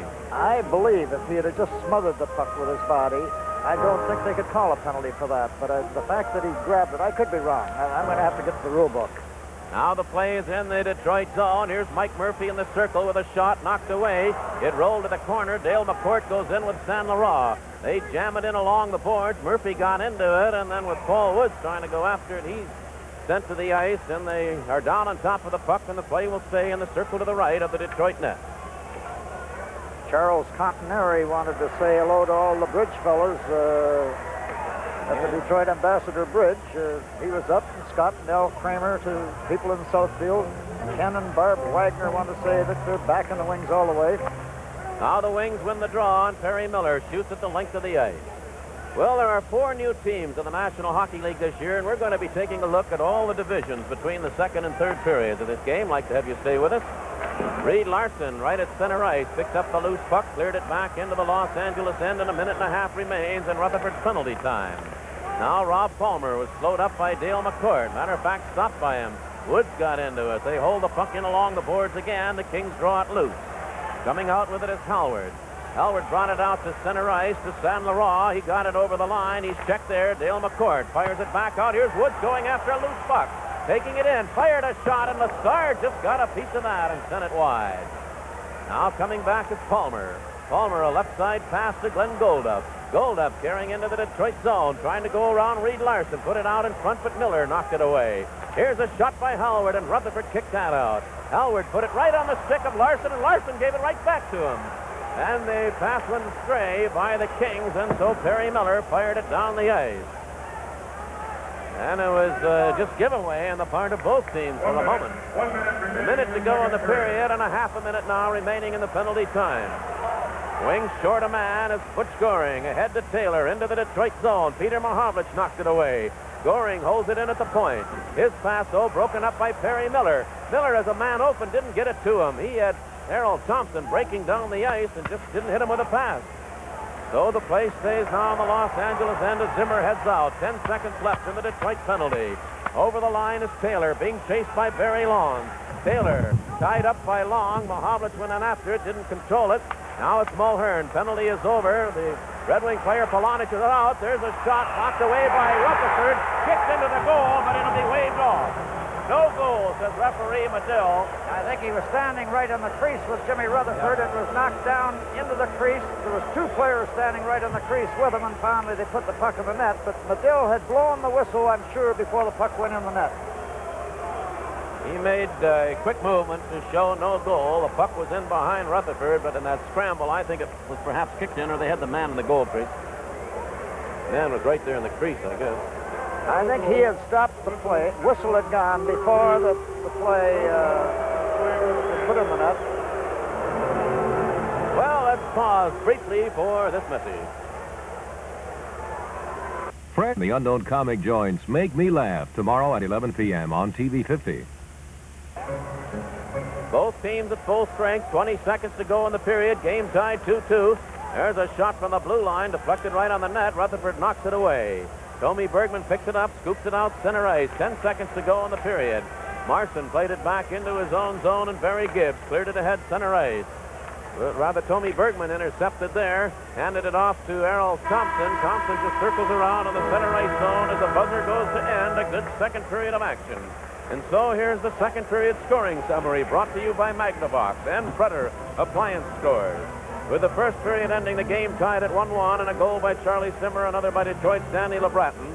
Simmer put Los Angeles back out in front at 2:10 of the period on a rather fluke goal in which Howard shot from the blue line, and Simmer was out in front of the net, and it bounced in behind Rutherford off the Los Angeles forward.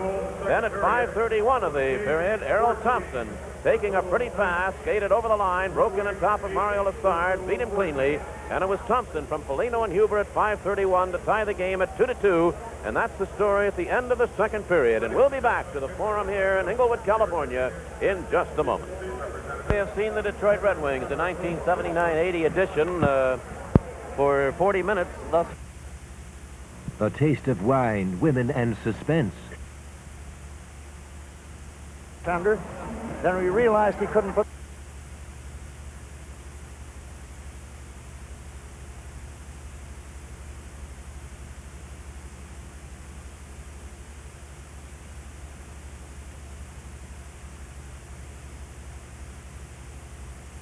To believe that another summer has rolled by so quickly, but that it has, and again we welcome you to another season of Detroit Red Wing hockey. It was just a year ago that we were saying the very same thing. We were looking forward to what we hoped was going to be a good season for the Detroit Red Wings, but it just didn't turn out that way. Detroit faltered rather badly through portions of the season. This year, well, I, for one, am just a little bit optimistic. The Wings have a little more solid club, and if you had an opportunity to watch them at camp, as I did a few times, they have a great attitude among the players and the coaches and their general manager. It should be a fun season. The league itself has a new look. They have some new faces. They have some old ones that are gone. And we have 4 brand new teams in the National Hockey League, so let's take a moment or two right now just to see what's in store for hockey fans this season. The Wings, of course, will remain in the Norris Division, the division which still will be hard-pressed to catch the Montreal Canadiens, even with the absence of the retired goaltender Kenny Dryden, with the absence of Jacques Lemaire, who's gone on to Europe to play his hockey there, and, of course, Scotty Bowman, who deserted the coaching ranks at Montreal to head for Buffalo, leaving the job there to Bernie Geoffrion. The Los Angeles Kings, as we've been watching them tonight, even more of a rival for the Detroit Red Wings, with the former wing Andre Saint-Laurent joining Marcel Dion in the lineup. The Pittsburgh Penguins will remain tough, and it'll be fun to watch Nick Libet in the new uniform there. In Hartford a part of the picture now, and this is going to be interesting for Detroit Red Wing hockey fans, as well as myself and Sid and all the rest of us around the picture, to see the Howe family in the National Hockey League for the first time. Mark Howe has been a perennial challenger for the scoring lead of the World Hockey Association, and his brother Marty has been a regular hard-nosed defenseman. And whether or not he plays, Papa Gordy is going to be welcome to any place he goes, anywhere in hockey, including the National Hockey League again. It's going to be interesting to see how these former WHA players and teams will fare against the National Hockey League competition. And we have the Adams Division, where the Boston Bruins have been the champions the last couple of seasons. They'll try again this year, but they'll have to do it without their coach, Don Cherry, who moved on to Colorado to be replaced by Freddie Creighton, who was fired as the Atlanta coach at the end of last season. If anything should be against the Boston Bruins' chances to repeat, it might be the fact that age-wise, they're the oldest in the entire National Hockey League.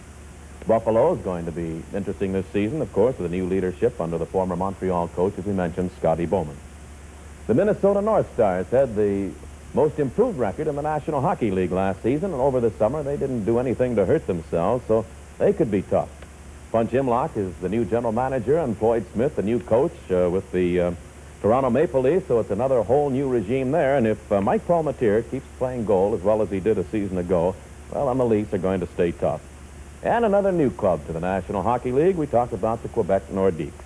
Now, this is a pretty good hockey team with players the caliber of Mark Tardif, of Robbie Fatorik, who was with the Red Wings some seasons ago, Jerry Hart, who went on from the New York Islanders, and Réal Cloutier. He's called Buddy, and he's a good one.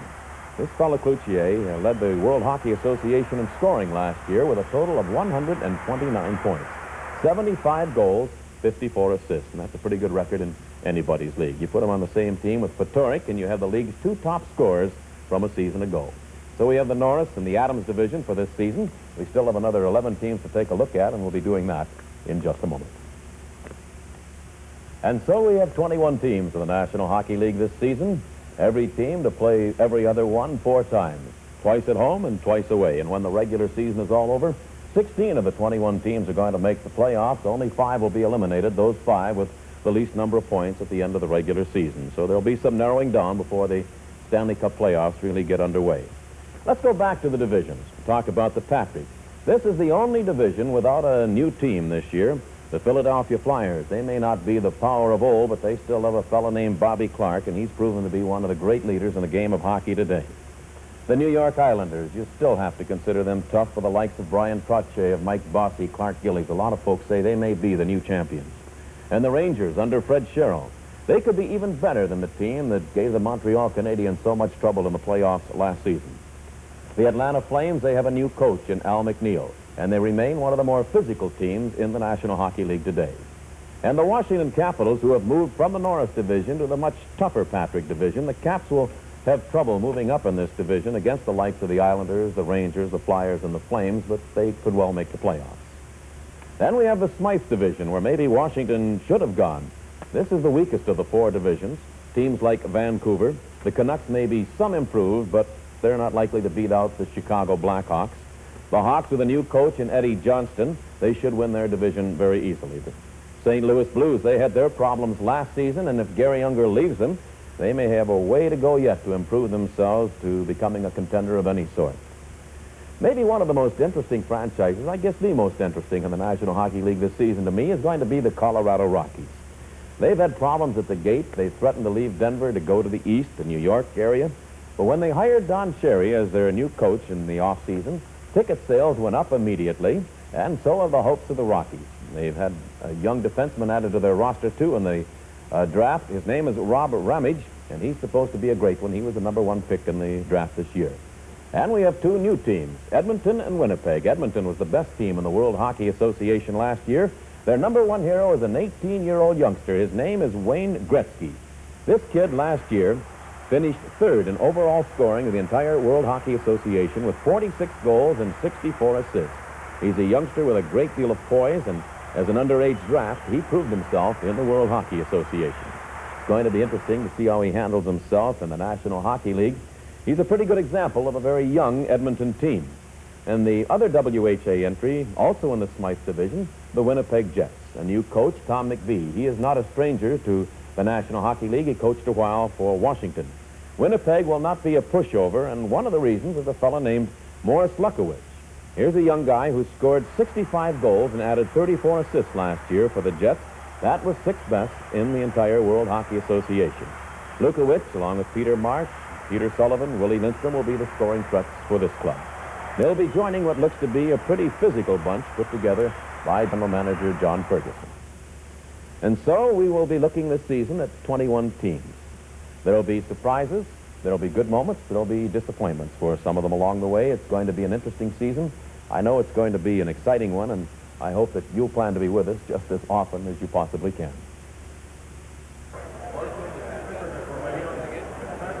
Well, according to my little old TikTok here, in about 10 minutes, it's going to be 1 o'clock back in the Michigan area. I hope we still have you with us.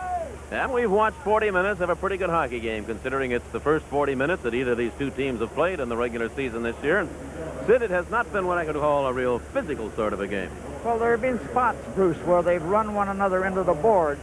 but I think the Wings let up a little as far as the actual body or getting their bodies out in front of players. And you've got to be so careful with Goring and with Dion and Taylor and Big Charlie Simmer that unless you check them, they get the puck in over the blue line, move in deep, and they take advantage of their point men. They get it back out to the point, and the Wings start to just seem to get confused and start running around.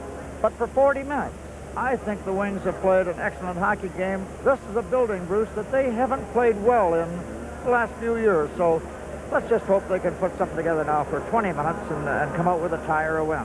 I remember, Sid, that when Los Angeles and Oakland first came into the National Hockey League, and you were a definite part of the league at that particular time, it seemed to be the feeling among folks in the powers to be that you really should get out here 3-4 days ahead of a game so that you could acclimate yourself to the time difference, the weather difference, and what have you.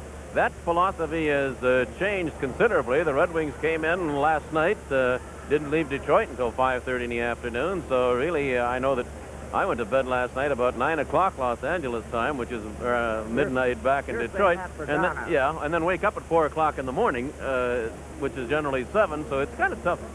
It is. It's a different type of living out here. You get out and look at your watch and it says 11:15 and you figure, boy, it's time to go to bed, but it's only 8:15 here, and if you stay till 11:15 or 1 o'clock or 12 o'clock, then it is awful late in Detroit. So you just have to get your own system accustomed to it, and it's surprising that the players can do as well as they do.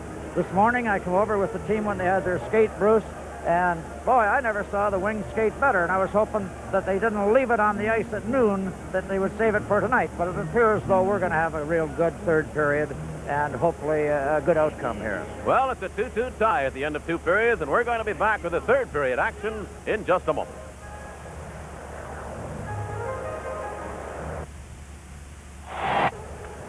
Our guests receive a gift from Magnavox, manufacturers of the finest in electronics and cabinet styling. Each guest receives a certificate for a 12-inch black and white Magnavox television. And so in that second period, Los Angeles outshot the Red Wings 14-8. But the two teams each scored a goal, and as we get ready for third period action, it remains a 2-2 tie. The Red Wings have had a total of 5 penalties, all minors. Los Angeles has had 3. And the two teams getting set now is Jimmy Rutherford, who has stopped all but 2 of the 19 shots fired in his direction thus far. Gets set in the Detroit goal, which in this third period will be off to our left. Bob Berry, who joined the Kings mid-season a year ago, is in behind the Los Angeles bench. And, of course, Bobby Crom in behind the Detroit bench.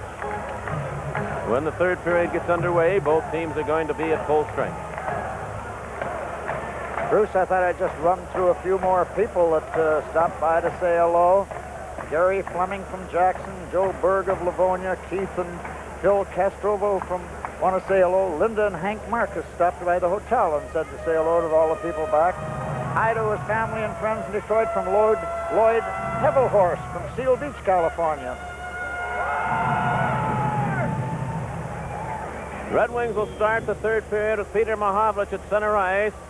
Mike Foligno on the right wing and Errol Thompson on the left side. Tommy Bergman and Willie Huber back along the defense in front of Rutherford. Butch Goring, he's got Gold up on one wing, Murphy on the other. And Barry Gibbs is joined by Rich Mulhern on the defense. Mario Lassard in the net. Play went back into the Detroit zone. Errol Thompson hustles back after it, being bothered by Murphy. Tommy Bergman moved in to help out, and Thompson cleared it on the boards on the right side. Huber had trouble with it, so Foligno took a whack at it and sent it back into the Los Angeles zone. Gibbs will touch it, and an icing call will bring the play back into the Detroit end, off to the right side of Rutherford. Well, if you missed it earlier in the game, there were 4 others played around the National Hockey League tonight. New York Rangers went into Maple Leaf Gardens and beat Toronto 6-3. Winnipeg at Pittsburgh. Pittsburgh 4, Winnipeg 2. Atlanta at Quebec. The Flames won that one 5-3. And at Chicago, the Blackhawks defeated Edmonton 4-2. Last night, St. Louis went into Vancouver and beat the Canucks 5-2 in that hockey game. Now it'll be Goring in against Dale McCourt off to the right of Jimmy Rutherford. McCourt won the draw. Willie Huber played it in behind his own net, going in after it, Tommy Bergman. On the left side now to Errol Thompson. Thompson's pass missed. Mahavlich came back to the Detroit line. And then Tommy Bergman tossed it over to an open wing. Puck came back into the Detroit end. Back after it, Peter Mahavlich. Up on the right side to Foligno. Foligno dropped it off for Tommy Bergman. Bergman a pass, and just failing to get to it was Peter Mahavlich as it bounced around a bit. Goldup took a check from Willie Huber. Puck back into the Detroit end. Harold Thompson had it bounce away from him, and here's Murphy playing it behind Goldup. Goldup had to come back center ice to retrieve it. Just turned around, shot it into the Detroit zone. Now Tommy Bergman handed it off. Thompson, right side pass to Willie Huber. Huber shot it into the Los Angeles end, and the Kings go back after it. Doug Hallward playing it over on the right side. Murphy overskated it, went back after it, and this play's been a little ragged here in the early moments of the third period. Marcel Dion turns at his own blue line, drops it back to Hallward. Over on the right side, Barry Gibbs hit the referee with it, and the puck ended up in the crowd. That may cost you, Mr. Gibbs. Yes, Barry Gibbs is a new hockey player on this King team. They have 5 or 6 new players. The Wings, I believe, have 5 dressed that weren't with the club last year when you figure Peter Mahavlich, Long, Foligno, Hicks. Yep. And I'm trying to figure one more. Well, Tommy Webster, who's not in uniform for the game, but he did make the trip here. Bill Hogebaum is here, did not dress for this game tonight. So too John Hamel, Brent Peterson. Now the play goes off to the side of the Los Angeles goal. The Wings trying to work it into play, and it's in along the back of the Los Angeles net. So that'll keep the face-off still in the King zone off to the left side of Mario Lessard. We have played 1 minute and 44 seconds of the third period, and the game is tied at 2-2. Charlie Simmer has both of the Los Angeles goals on a power play and then one that bounced in off of him. From the face-off, Dion won the draw. Hallward goes into the corner after it and starts out. Being checked by McCourt. Here's Nedomansky taking the loose puck at center ice.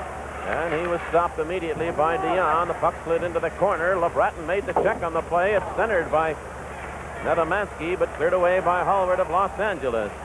This pass knocked away by McCourt, picked up by LeBratton, back into the Los Angeles zone with a shot along the ice that Lessard stopped. Nedomansky bumped into his man, picking up the loose puck was Dion, knocked away. Here's a shot by Nedomansky that went wide.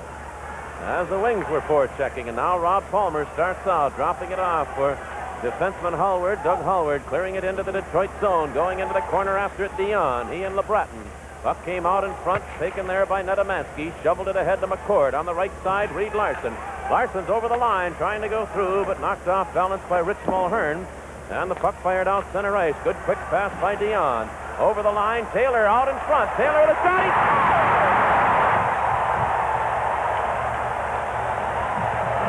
Well, Jimmy Rutherford evidently didn't think he was going to get the shot away. He didn't make much of a move on it. Well, I don't think Jimmy Rutherford thought he could get around the 2 defensemen. Both defensemen were back there, both Perry Miller and Reed Larson. He took a perfect pass just outside the blue line from Dion, and from an angle where you wouldn't expect him to score, he was off balance. But both defensemen, actually Perry Miller tried to bend and get his hip into him instead of possibly checking him. It was a mistake on that point, I would think. And Jimmy Rutherford, figuring I'm not going to shoot, he just caught the inside the post to put L.A. ahead. That's one of those goals that comes. Dion was going to the bench. He found the puck. He just laid it out to Taylor and then skated right to the bench. Barry Long just stepped into a player, and he's hurt. He's down behind the Red Wing net, and it was Barry Long that stepped into him on a play along the boards. Can't pick up the injured player at this moment. While we try, we'll tell you that we are going to pause now 10 seconds for station identification. WKBD TV 50, Detroit.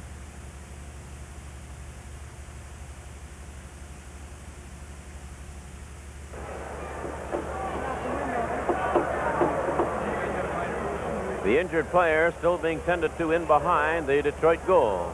And it's Andre St. Laurent, I believe, Bruce, that is down. He got hit straight up by Barry Long on a simple little play behind the Detroit net. He's popping up, folks. So while he does, makes his way back to the Los Angeles bench, we'll pause for this message. Does American 3 times in this hockey game, the Los Angeles Kings have gone out in front. Twice the Red Wings have come back to tie it. It's now 3-2 with a lot of time remaining. The play is in the Detroit zone. Steve Carlson went into the corner. Puck came loose. Here's Mike Marson with it. Marson turns, heads back to the corner, deep in the Detroit zone. Still working the puck. Back on the line. Mulhern shot, knocked away by Long. Marson dug it out. There's going to be another penalty coming up to Detroit. Mulhern took a shot wide of the Detroit goal. And as Greg Jolly gets to the puck, the penalty is called, and Detroit will play short a man. And that's a penalty just through Los Angeles forcing the play, and they caused Detroit to make the mistake, and there was a big hook put out to stop Marston when he tried to get in on an angle to take a shot at Jimmy Rutherford. Greg Jolly got the stick hooked up on him and give him a pull back. Number 24, Greg Jolly. Getting back to Taylor's goal, it was a play where it just shows the brilliance of Dion. He took a play just outside the blue line, and the minute it hit his stick, he made a perfect pass to Taylor. Taylor cut in between the two defensemen, and I thought Perry Miller, rather than standing his ground and maybe knocking him down, he tried to bend over and give him a hip check. Taylor went around the outside of him, had enough balance to take a little flip shot, feeble shot really, but Jimmy Rutherford probably figured he couldn't score from the angle he was, but he hit the inside the post. Dion was at the bench by that time because he threw the pass as he was heading for the bench. So now the play is back in the Detroit zone. The Kings have the extra man. Butch scoring at the line with a shot, and it deflected wide off Rutherford. Zimmer goes in along the boards with Tommy Bergman. They had the sticks up high. Back along the blue line, there's Howard with a shot. He scores! Power play goal, 4-2. That's the second power play goal of the game for the Kings. That puck was shot from the blue line. I don't know. It went right through Jimmy Rutherford's legs, but it was a case where they just outgunned the Wings for the puck along the boards. They took the puck away from Tommy Bergman. Number 11, Charlie Zimmer. Play goes back into the Detroit zone. In behind his own net, Tommy Bergman sweeps down the left side for Errol Thompson. A lot of time remaining. Howard from Dion and Zimmer at 3:50. It's 4-2. Los Angeles leads. Now the play goes in behind the Los Angeles goal. Barry Gibbs cleared out on the left side to Goldup. He's checked by Huber, and the puck ends up in the crowd. Well, Jimmy Rutherford, who had played very solidly in the first and second period, did not look too sharp on either of the last 2 goals. Well, the first goal, the go-ahead goal, Bruce, I think it was a play you'd have to really blame the defenseman for letting the player get into the area where he could score the goal. The last goal, Jimmy, I think, was more involved with where the players were out in front of the net, and the puck was shot from the blue line and went right through his legs. He didn't get the pads closed at all. Now Foligno held it in. Foligno stripped, and there'll be a penalty coming up to Howard of Los Angeles. As Big Mike Foligno was just making his move in toward Lassard and had the skates pulled out from under him. So now the Red Wings are going to have an opportunity to battle right back into it. And the Red Wings need this. They need a goal right now. Foligno made a move right there that shows that he is going to be able to play in this league. He just walked around the Los Angeles defenseman Howard, the fellow that scored the goal. And just when he was getting ready to deliver his shot, Howard put the stick out and pulled his feet from under him, and consequently the penalty. Number 3, Doug Howard. Big Peter Mahavlich with... Time 4:42. So the pace... I'm sorry. I was going to say, it looks like they've changed their power play. They have Larson and McCourt back in the points. Peter Mahavlich tried to work it back to the point, but it went between the 2-point men, and so back at his own blue line after it is Dale McCourt. And Larson threw it deeper into his own end. McCourt goes back after it, heading out of Peter Mahavlich. Mahavlich coming out center ice, heading over the line, and he lost it right there, and the Kings clear it back into the Detroit zone. Puck rolling off to the side of the Detroit net. Rutherford switching over on the right side. Reed Larson had trouble with it there, and the Kings shoot it back out. Now here's Foligno taking Larson's pass, trying to cut by Rob Palmer, and Palmer ran them off the puck. It's over on the right side, and Murphy cleared it ahead. Goring picks it up. Here's Butch Goring, one man back. That's Larson, and Larson took him off the puck.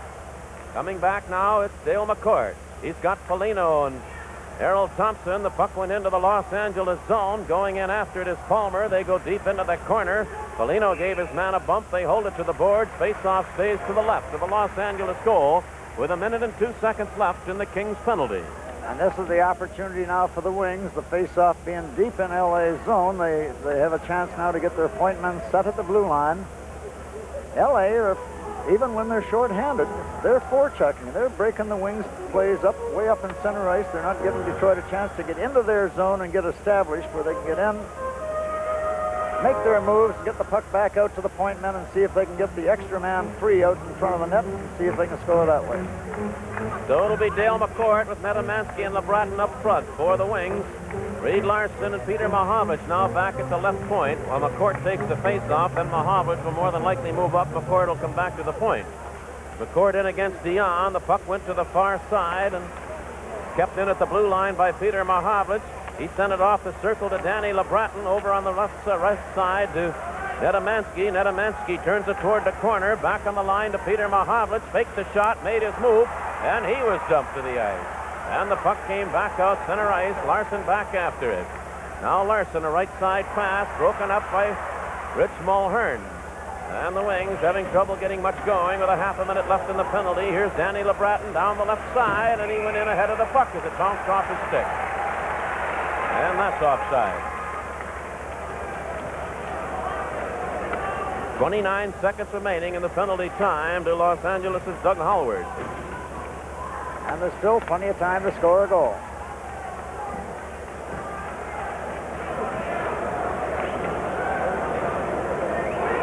It'll be McCourt again to take the draw, this time against Mike Murphy. Just over the Los Angeles blue line, 13 minutes, 47 seconds to go here in the third period. 2-2 tie coming into the third period, but the Kings have scored twice. Now Reed Larson goes in behind Rutherford, deep in the Detroit end. Dropped it off from McCourt, back to Larson. Reed Larson sends it out center ice to Tommy Bergman. Bergman's pass hit a skate.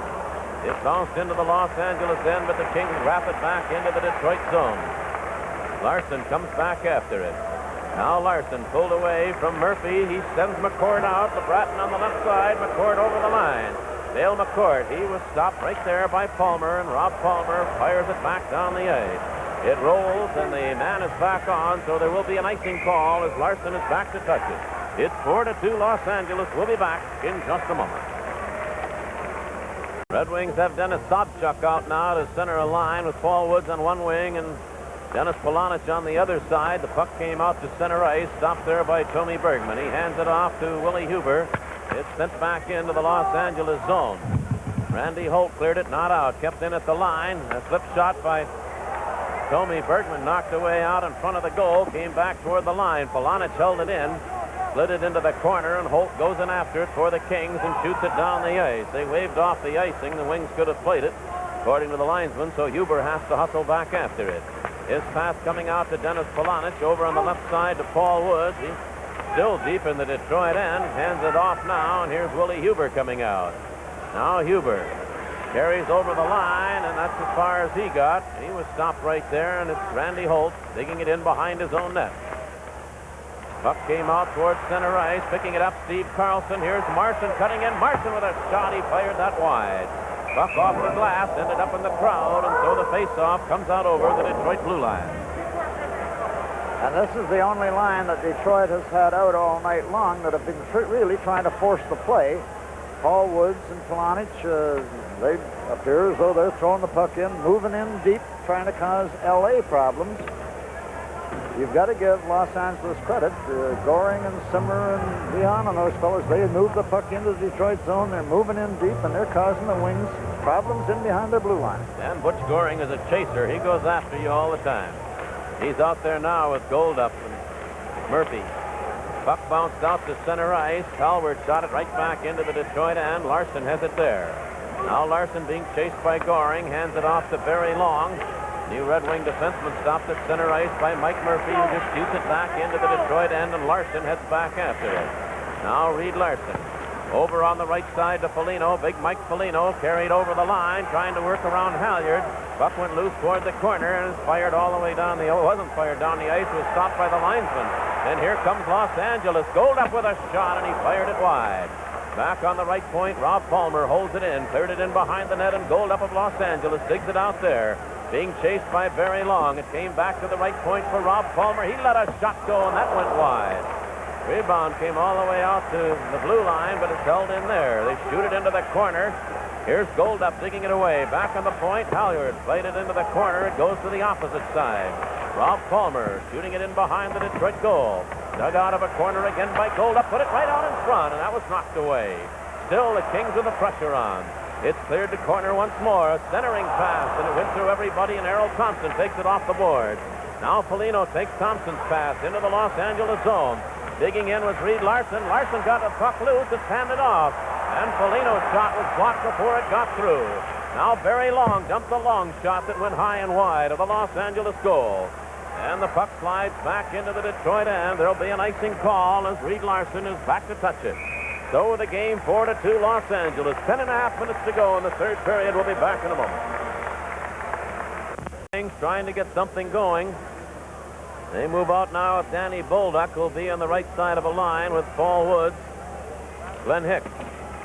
Puck driven into the corner in the Los Angeles zone. Bolduc held it in. It's bouncing high off the glass.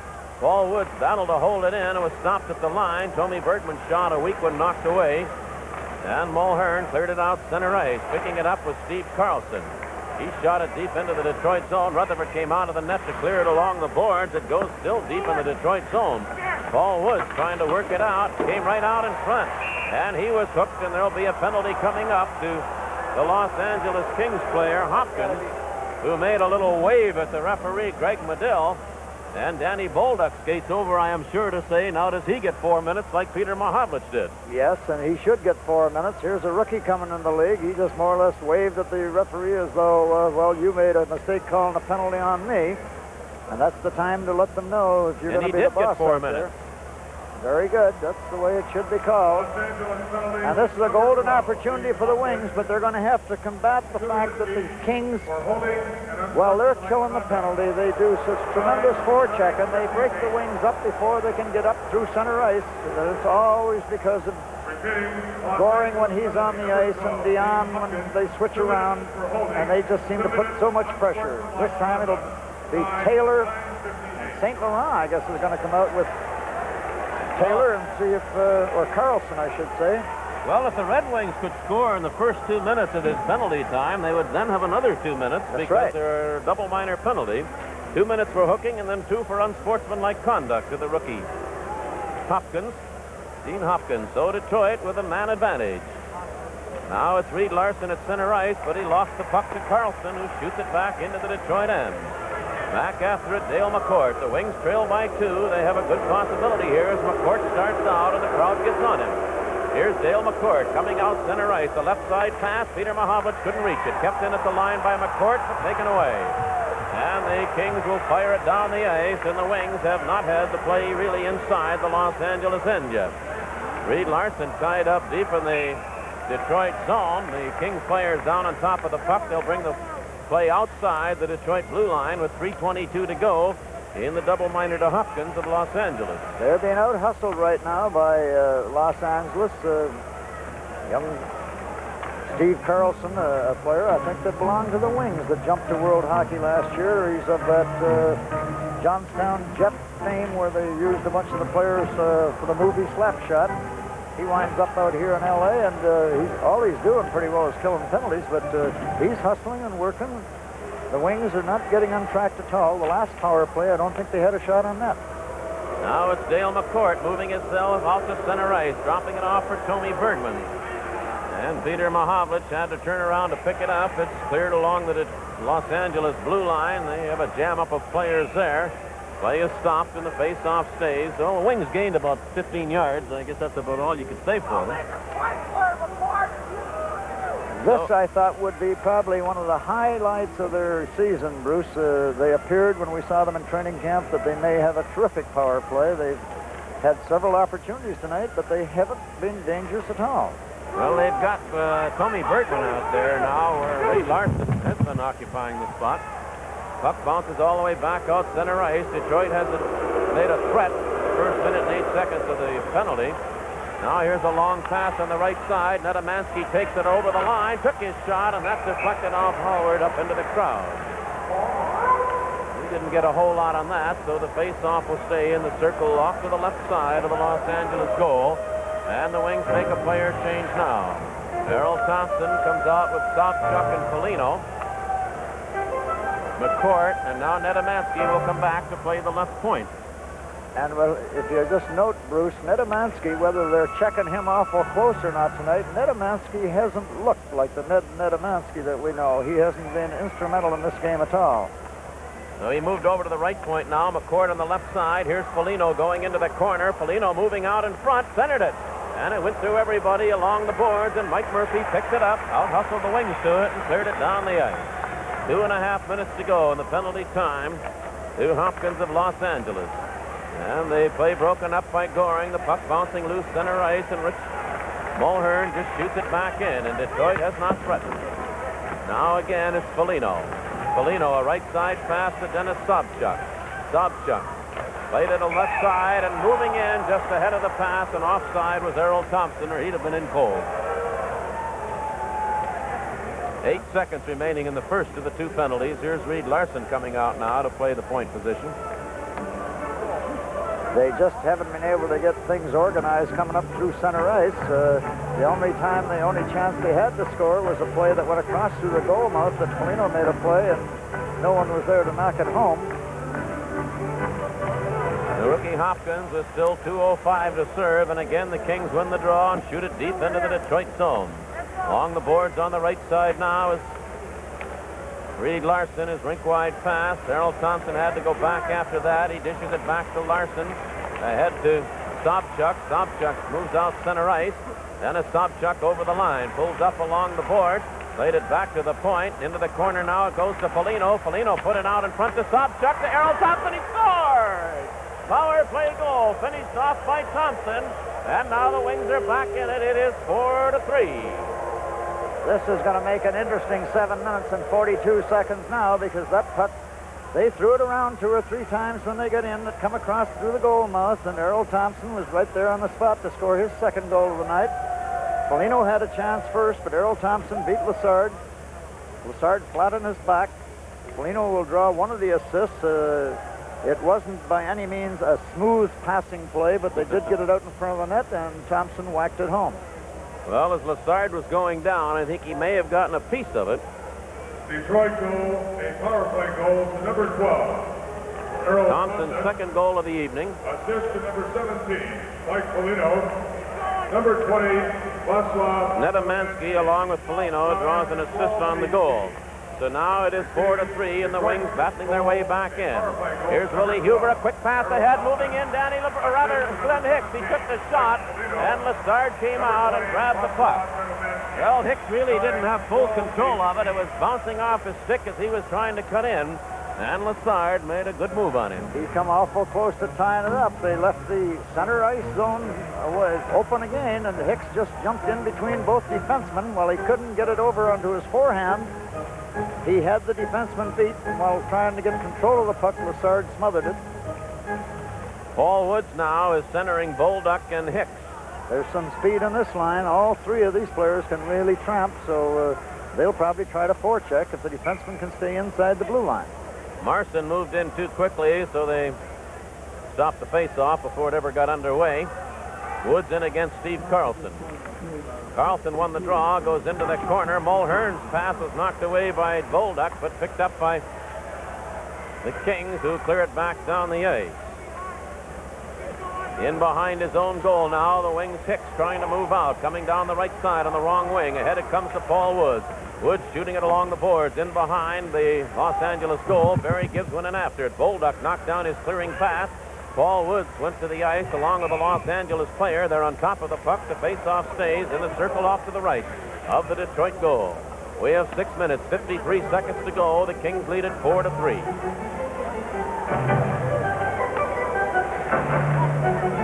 Paul Woods in against Carlson. Puck was knocked, or rather the face-off stopped again just as the puck was dropped. The Wings have Barry Long and Willie Huber back along the blue line. Perry Miller has not been back in the game, Sid, since the Taylor goal. You perhaps saw the same thing that Bobby Crom did, was a little unhappy. Yes, I would think so.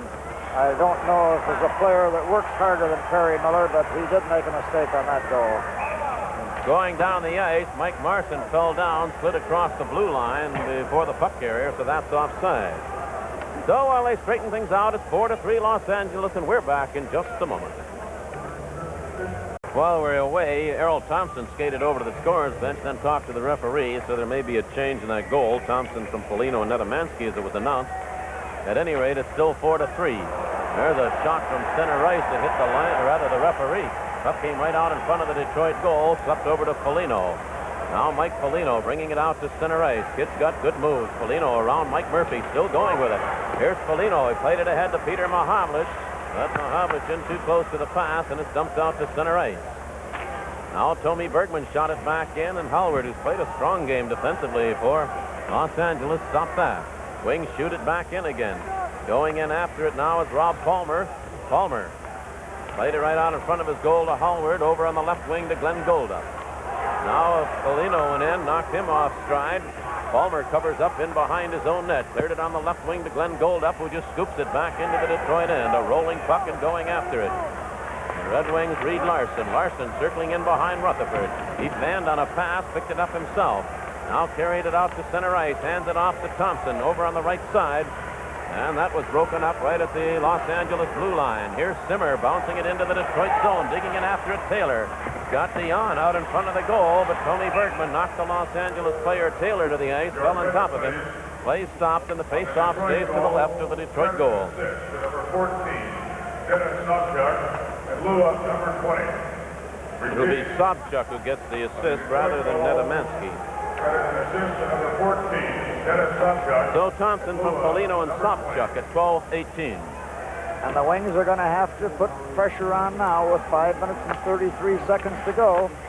There's a shot from the blue line fired by Gibbs and knocked away by Rutherford.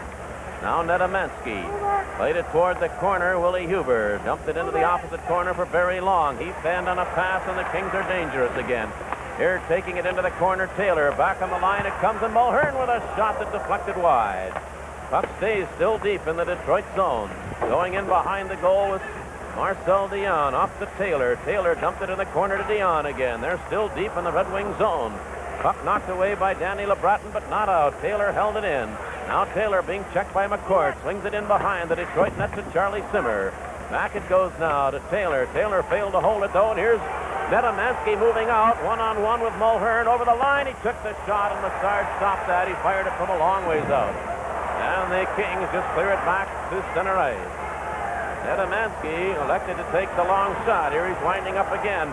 Took another long shot, and Lassard cleared that away. Netamansky went in after it, played it right out in front of the net. But the Wings couldn't get to it, and the Kings shoot it out center ice. Reed Larson's pass to Netamansky knocked away. The play's been whistled down offside. We'll be back after we pause now for this. Sea and by land, National Geographic explores the untouched wilderness of the Salmon River. Friday night at 8 on TV 50. We have 4 minutes and 26 seconds still to play here in the third period. Los Angeles leads the hockey game 4-3. Now the Kings clear it out center ice. Steve Carlson played it over on the right side. Failing to get loose was Hopkins. He picked it up again. Shot it wide of the Detroit net. And Dennis Sobchak of the Wings goes in behind his own goal after it. Now Sobchak played it ahead, and here picking it up was Reed Larson. Larson fired it off the boards. It hit the side of the Los Angeles goal. Lassard came out of his net to clear it away. Going after it, Mike Marson. Marson's pass bounced off the boards, goes all the way down the ice, but not far enough for an icing, so Tommy Bergman will play it. Tomy's pass picked up now by Paul Woods. He's got Polonich coming up the right side over the line into the corner of the Los Angeles end. He centered it, and Sobchak couldn't get away from Hopkins. Hopkins' pass taken away. Here's Carlson moving down with Marson. They're 2-on-1. Marson right out in front, and Rutherford got a piece of his shot and deflected it wide. Good move by Jim Rutherford. Still the play is deep in there, and Sobchak came in and flattened the Los Angeles player Hopkins. And the Wings clear it down the ice this time, but it went right to the goal. The Sard had to stop it. 3:15 to go. Here in the third period, 4-3, the Kings lead. Now back over the line is Goldup with a shot, and that hit the goalpost to the left of Jimmy Rutherford and came all the way back to the Los Angeles end. Now intercepting Foligno back into the King zone, but he was stopped by Goring. Puck came back to the Detroit blue line. Willie Huber back after it, handing it now to Barry Long. Long cleared it ahead to Harold Thompson. It's dumped into the Los Angeles zone by Peter Mahovlich, but the Kings have control. Stopped at the line by Barry Long. Long's pass out in front, but the Wings had fallen back. And the Kings pick it up, shoot at the length of the ice. There'll be another icing call, and the play will come right back into the Los Angeles end with 2.5 minutes to play. The Kings are getting a little careless. They're more concerned with icing the puck. Here's a case where the play's deep in Los Angeles zone again. The Wings have to force. They want to get the tying goal. It's awful tough. Just keep throwing the puck out of your own zone. You get yourself in trouble, and it's given the Wings a golden opportunity right now on a face-off. Face-off will stay to the right side of the Los Angeles goal. Detroit coming out now with Glenn Hicks and Danny Bolduc on either side of Dale McCourt. Perry Miller is back out now, playing on the left side of the defense with Reed Larson. And the Kings counter with Marcel Dion, Simmer, and Taylor. Face-off deep in the King zone. It'll be McCourt going in against Dion. 2.5 minutes to play in the third period. 4-3 Los Angeles. From the face-off, McCourt handed it back to Perry Miller. Knocked away, but at the line, Hicks kept it in. Took a long shot, and Lassard himself kicked it all the way out to center ice. Reed Larson picks it up, handed it off to McCourt. His pass went behind Bolduc. And Simmer cleared it to the Detroit line. Reed Larson hands it off there to Hicks. Glenn Hicks of the Wings. Ahead now, too far for Dale McCourt. Hicks picked it up a second time, took it over the line, but he was stopped right in his tracks by Palmer. And the Kings have control as they swing in behind their own goal. Mulhern was pulled to the ice. And digging in, Marcel Dion took the loose puck, cleared it out on the right side, and here's Palmer bringing it down the ice. Ahead to Dion, charging through. Dion took the shot, and Rutherford somehow made the save on that as Dion, with a burst of speed, went right through. Wings tried to get Hicks loose, couldn't do it. Play came back into the Detroit zone. Now Dion right around Perry Miller. It came out in front to Simmer. Simmer shot wide. And Rutherford was down and out of the play, but the shot by Simmer went wide of the net. Puck came along the boards. The Wings failed to work it out. Here's Simmer digging it out of the corner, being chased by Reed Larson. Larson hauled him to the ice and got away with that. And the crowd doesn't like it. 1:15 to go. Danny Bolduc down the right side into the Los Angeles zone. Drops it for Dale McCourt. Put it out in front. And it went to the corner. McCourt in after it. Dale McCourt trying to center it. He's checked. He picked it up again. And then he's checked a second time by Mulhern. Play goes in behind the Los Angeles goal. They hold it there with 1 minute to play in the hockey game, and it's 4-3. Los Angeles leads. Dale McCourt trying to come out of the corner. He should have put the puck right back out in front of the net to see if one of his teammates could whack it in. You can't stand still and stick handle when you're deep in the corner and having people jump and grab at you.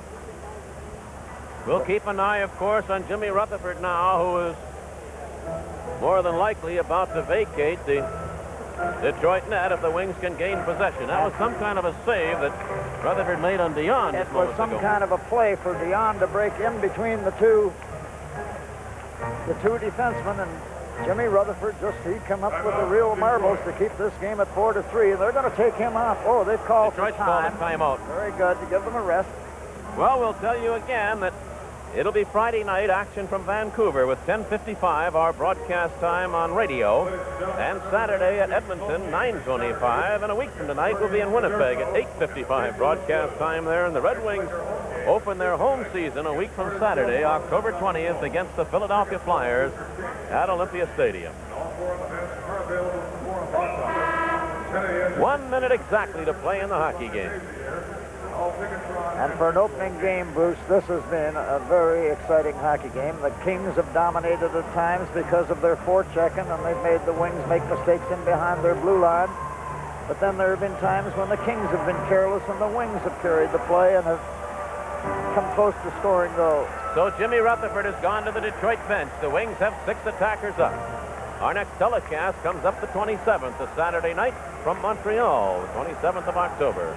Peter Mahavlich taking an all-important face-off against Steve Carlson to the right of the Los Angeles goal. 6 attackers inside the line, but Los Angeles got the loose puck and shoots it down the ice. Reed Larson back after it. As at his own blue line, a center ice pass to Willie Huber. Huber was checked, and Larson had to come in quickly to retrieve the puck. Now Dale McCourt to Ned Amansky. Ned, a bouncing shot. Lassard stopped that, handed it off to Barry Gibbs. 35 seconds to go. Puck along the boards. Larson couldn't get to it. It's fired down the ice. It'll go wide, and there'll be an icing call as McCourt is back to touch it. And now 28 seconds remain in the hockey game. It's 4-3 Los Angeles. And the play will come right back into the King zone to the left of Mario Lassard. And talk about excitement for an opener. Here we are playing without a goaltender for a minute. Jimmy Rutherford, with a minute to play, was pulled and to put on the extra forward. The Wings have another golden opportunity with a face-off deep in Los Angeles zone. All 6 players will be inside the blue line. They have Larson and McCourt back deep. They have Mahavlich, Nedemansky. Big Willie Huber has moved up as a forward, probably to do a little pushing out in front of the net. Errol Thompson. Bobby Crom had called Dale McCourt over, wanted a word with him, and the referee says you can't do that. You already had your timeout. Dale McCourt amidst the only one man back. Now Peter Mahavlich won the draw. The puck bouncing loose out in front. Mahavlich scores! Peter Mahavlich gets the tying goal. It's 4-4 with 24 seconds to go. You just can't believe it. Mahavlich won the face-off. It came over along the boards to Reed Larson, I believe it was. Larson just dumped it out towards the front of the net. Peter Mahavlich moved out in front of the net, took the puck, and whipped it by Lassard. And you know, it was Peter Mahavlich's reach. He just reached around Butch Goring, knocked the puck closer to the net, and then reached back and put it in behind Lassard with 24 seconds to go to give the Wings the tie. Now the Wings will make changes and get some defensive hockey players out there. Jimmy Rutherford has gone back in the net. But this game is not over yet with 24 seconds. When you look out on the ice and see type of what's going on. After last year, Sid, it's fun to see Detroit come back in the latter moments of a game. And as you say, 24 seconds still to play. Number 28, Reed Larson. Nedemansky and Larson draw the assist on Mahavlich's goal at 19:36. Bobby Crom calls Peter Mahavlich over to have a word with him. The game is tied at 4-4. 24 seconds still to go. Glenn Goldup has gone into the penalty box. Well, they probably put up a... Lassard. Lassard called for delay of game. He must have shot the puck away. So the Wings have the power play chance, but they lost control. Here's Goring cutting into the Detroit zone. He was knocked down. Picking up the loose puck, Tony Bergman. 10 seconds to go. Right side pass, Peter Mahavlich when chasing and after it. It was knocked back out center ice. Goring has it there. 3 seconds to go. This game will end as a tie with a play in behind the Detroit goal. And the buzzer goes. Well, you don't like a tie too much, but this one was a happy one for the Wings. Here's the third period scoring summary brought to you by Magnavox and Predator Appliance Stores. With the game tied 2-2 going into the third period. Taylor made a one-man rush around Perry Miller to beat Jimmy Rutherford at 2:46 and make it 3-2 Los Angeles. Then with Greg Jolly in the penalty box at 3:50, it was Howard firing a shot from the blue line that beat Rutherford cleanly, and it was a 4-2 hockey game. Errol Thompson got one of them back at 12:18, a power play goal from Foligno and Sopchuk, and then with 24 seconds remaining in the hockey game, and with Jimmy Rutherford out of the net for the extra attacker, Peter Mahavlich from a scramble picked it up and fired it by Mario Lassard, and the Red Wings tie the hockey game at 4-4. So that's at the end of the game with a final score, a 4-4 tie. We'll be back to the Forum here in Inglewood in just a moment. Well, Sid Abel, if anything is to be pointed out in this hockey game, it is the fact, I think, that 3 times the Red Wings went behind, the last time by 2 goals, and 3 times they came back to tie the hockey game. And what a contrast to a season ago, as you recall, when everything used to go wrong for Detroit in the latter moments of a hockey game. Well, it just proves, Bruce, that a hockey game has to be played for 60 minutes. I thought Los Angeles tried to protect their lead a little too much. They were getting careless in their own zone. They give the Wings the opportunities to get back in the game. Errol Thompson was picked as the third star. The other two were both L.A. players. Howarth was the second star. Charlie Simmer for his 2 goals was the first star. But I thought Errol Thompson's goal was the one that really broke L.A.'s back. It put them right back in, and then Big Peter Mahovlich tied it. Thompson had 2 goals tonight. In the third period, Detroit had 10 shots in the net, Los Angeles 6. The overall shots and goal, Los Angeles 25 and Detroit 24. And Peter Mahovlich, very fittingly, on his 33rd birthday today, well, really it was yesterday because we're into the next day if you're in Detroit, Peter gets the big goal with 24 seconds remaining to tie the hockey game at 4-4. Our next telecast will be October 27th from the Forum in Montreal this time. Our next radio broadcast will be Friday night from Vancouver. We look to have you with us at 10:55. And so for our producer-director Marvin Muse, this is Bruce Martin along with Sid Abel saying goodbye from the Forum here in Inglewood, California.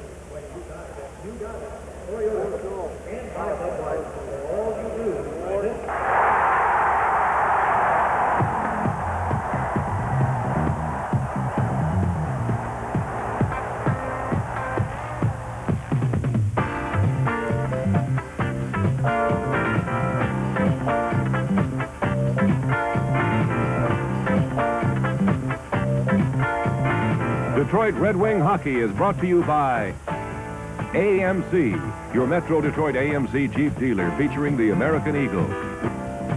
And by Budweiser, for all you do, this Bud's for you. And by Pesky, and the all-new Pesky Great American Premium line of products. And by Little Caesars, a winner any way you slice it.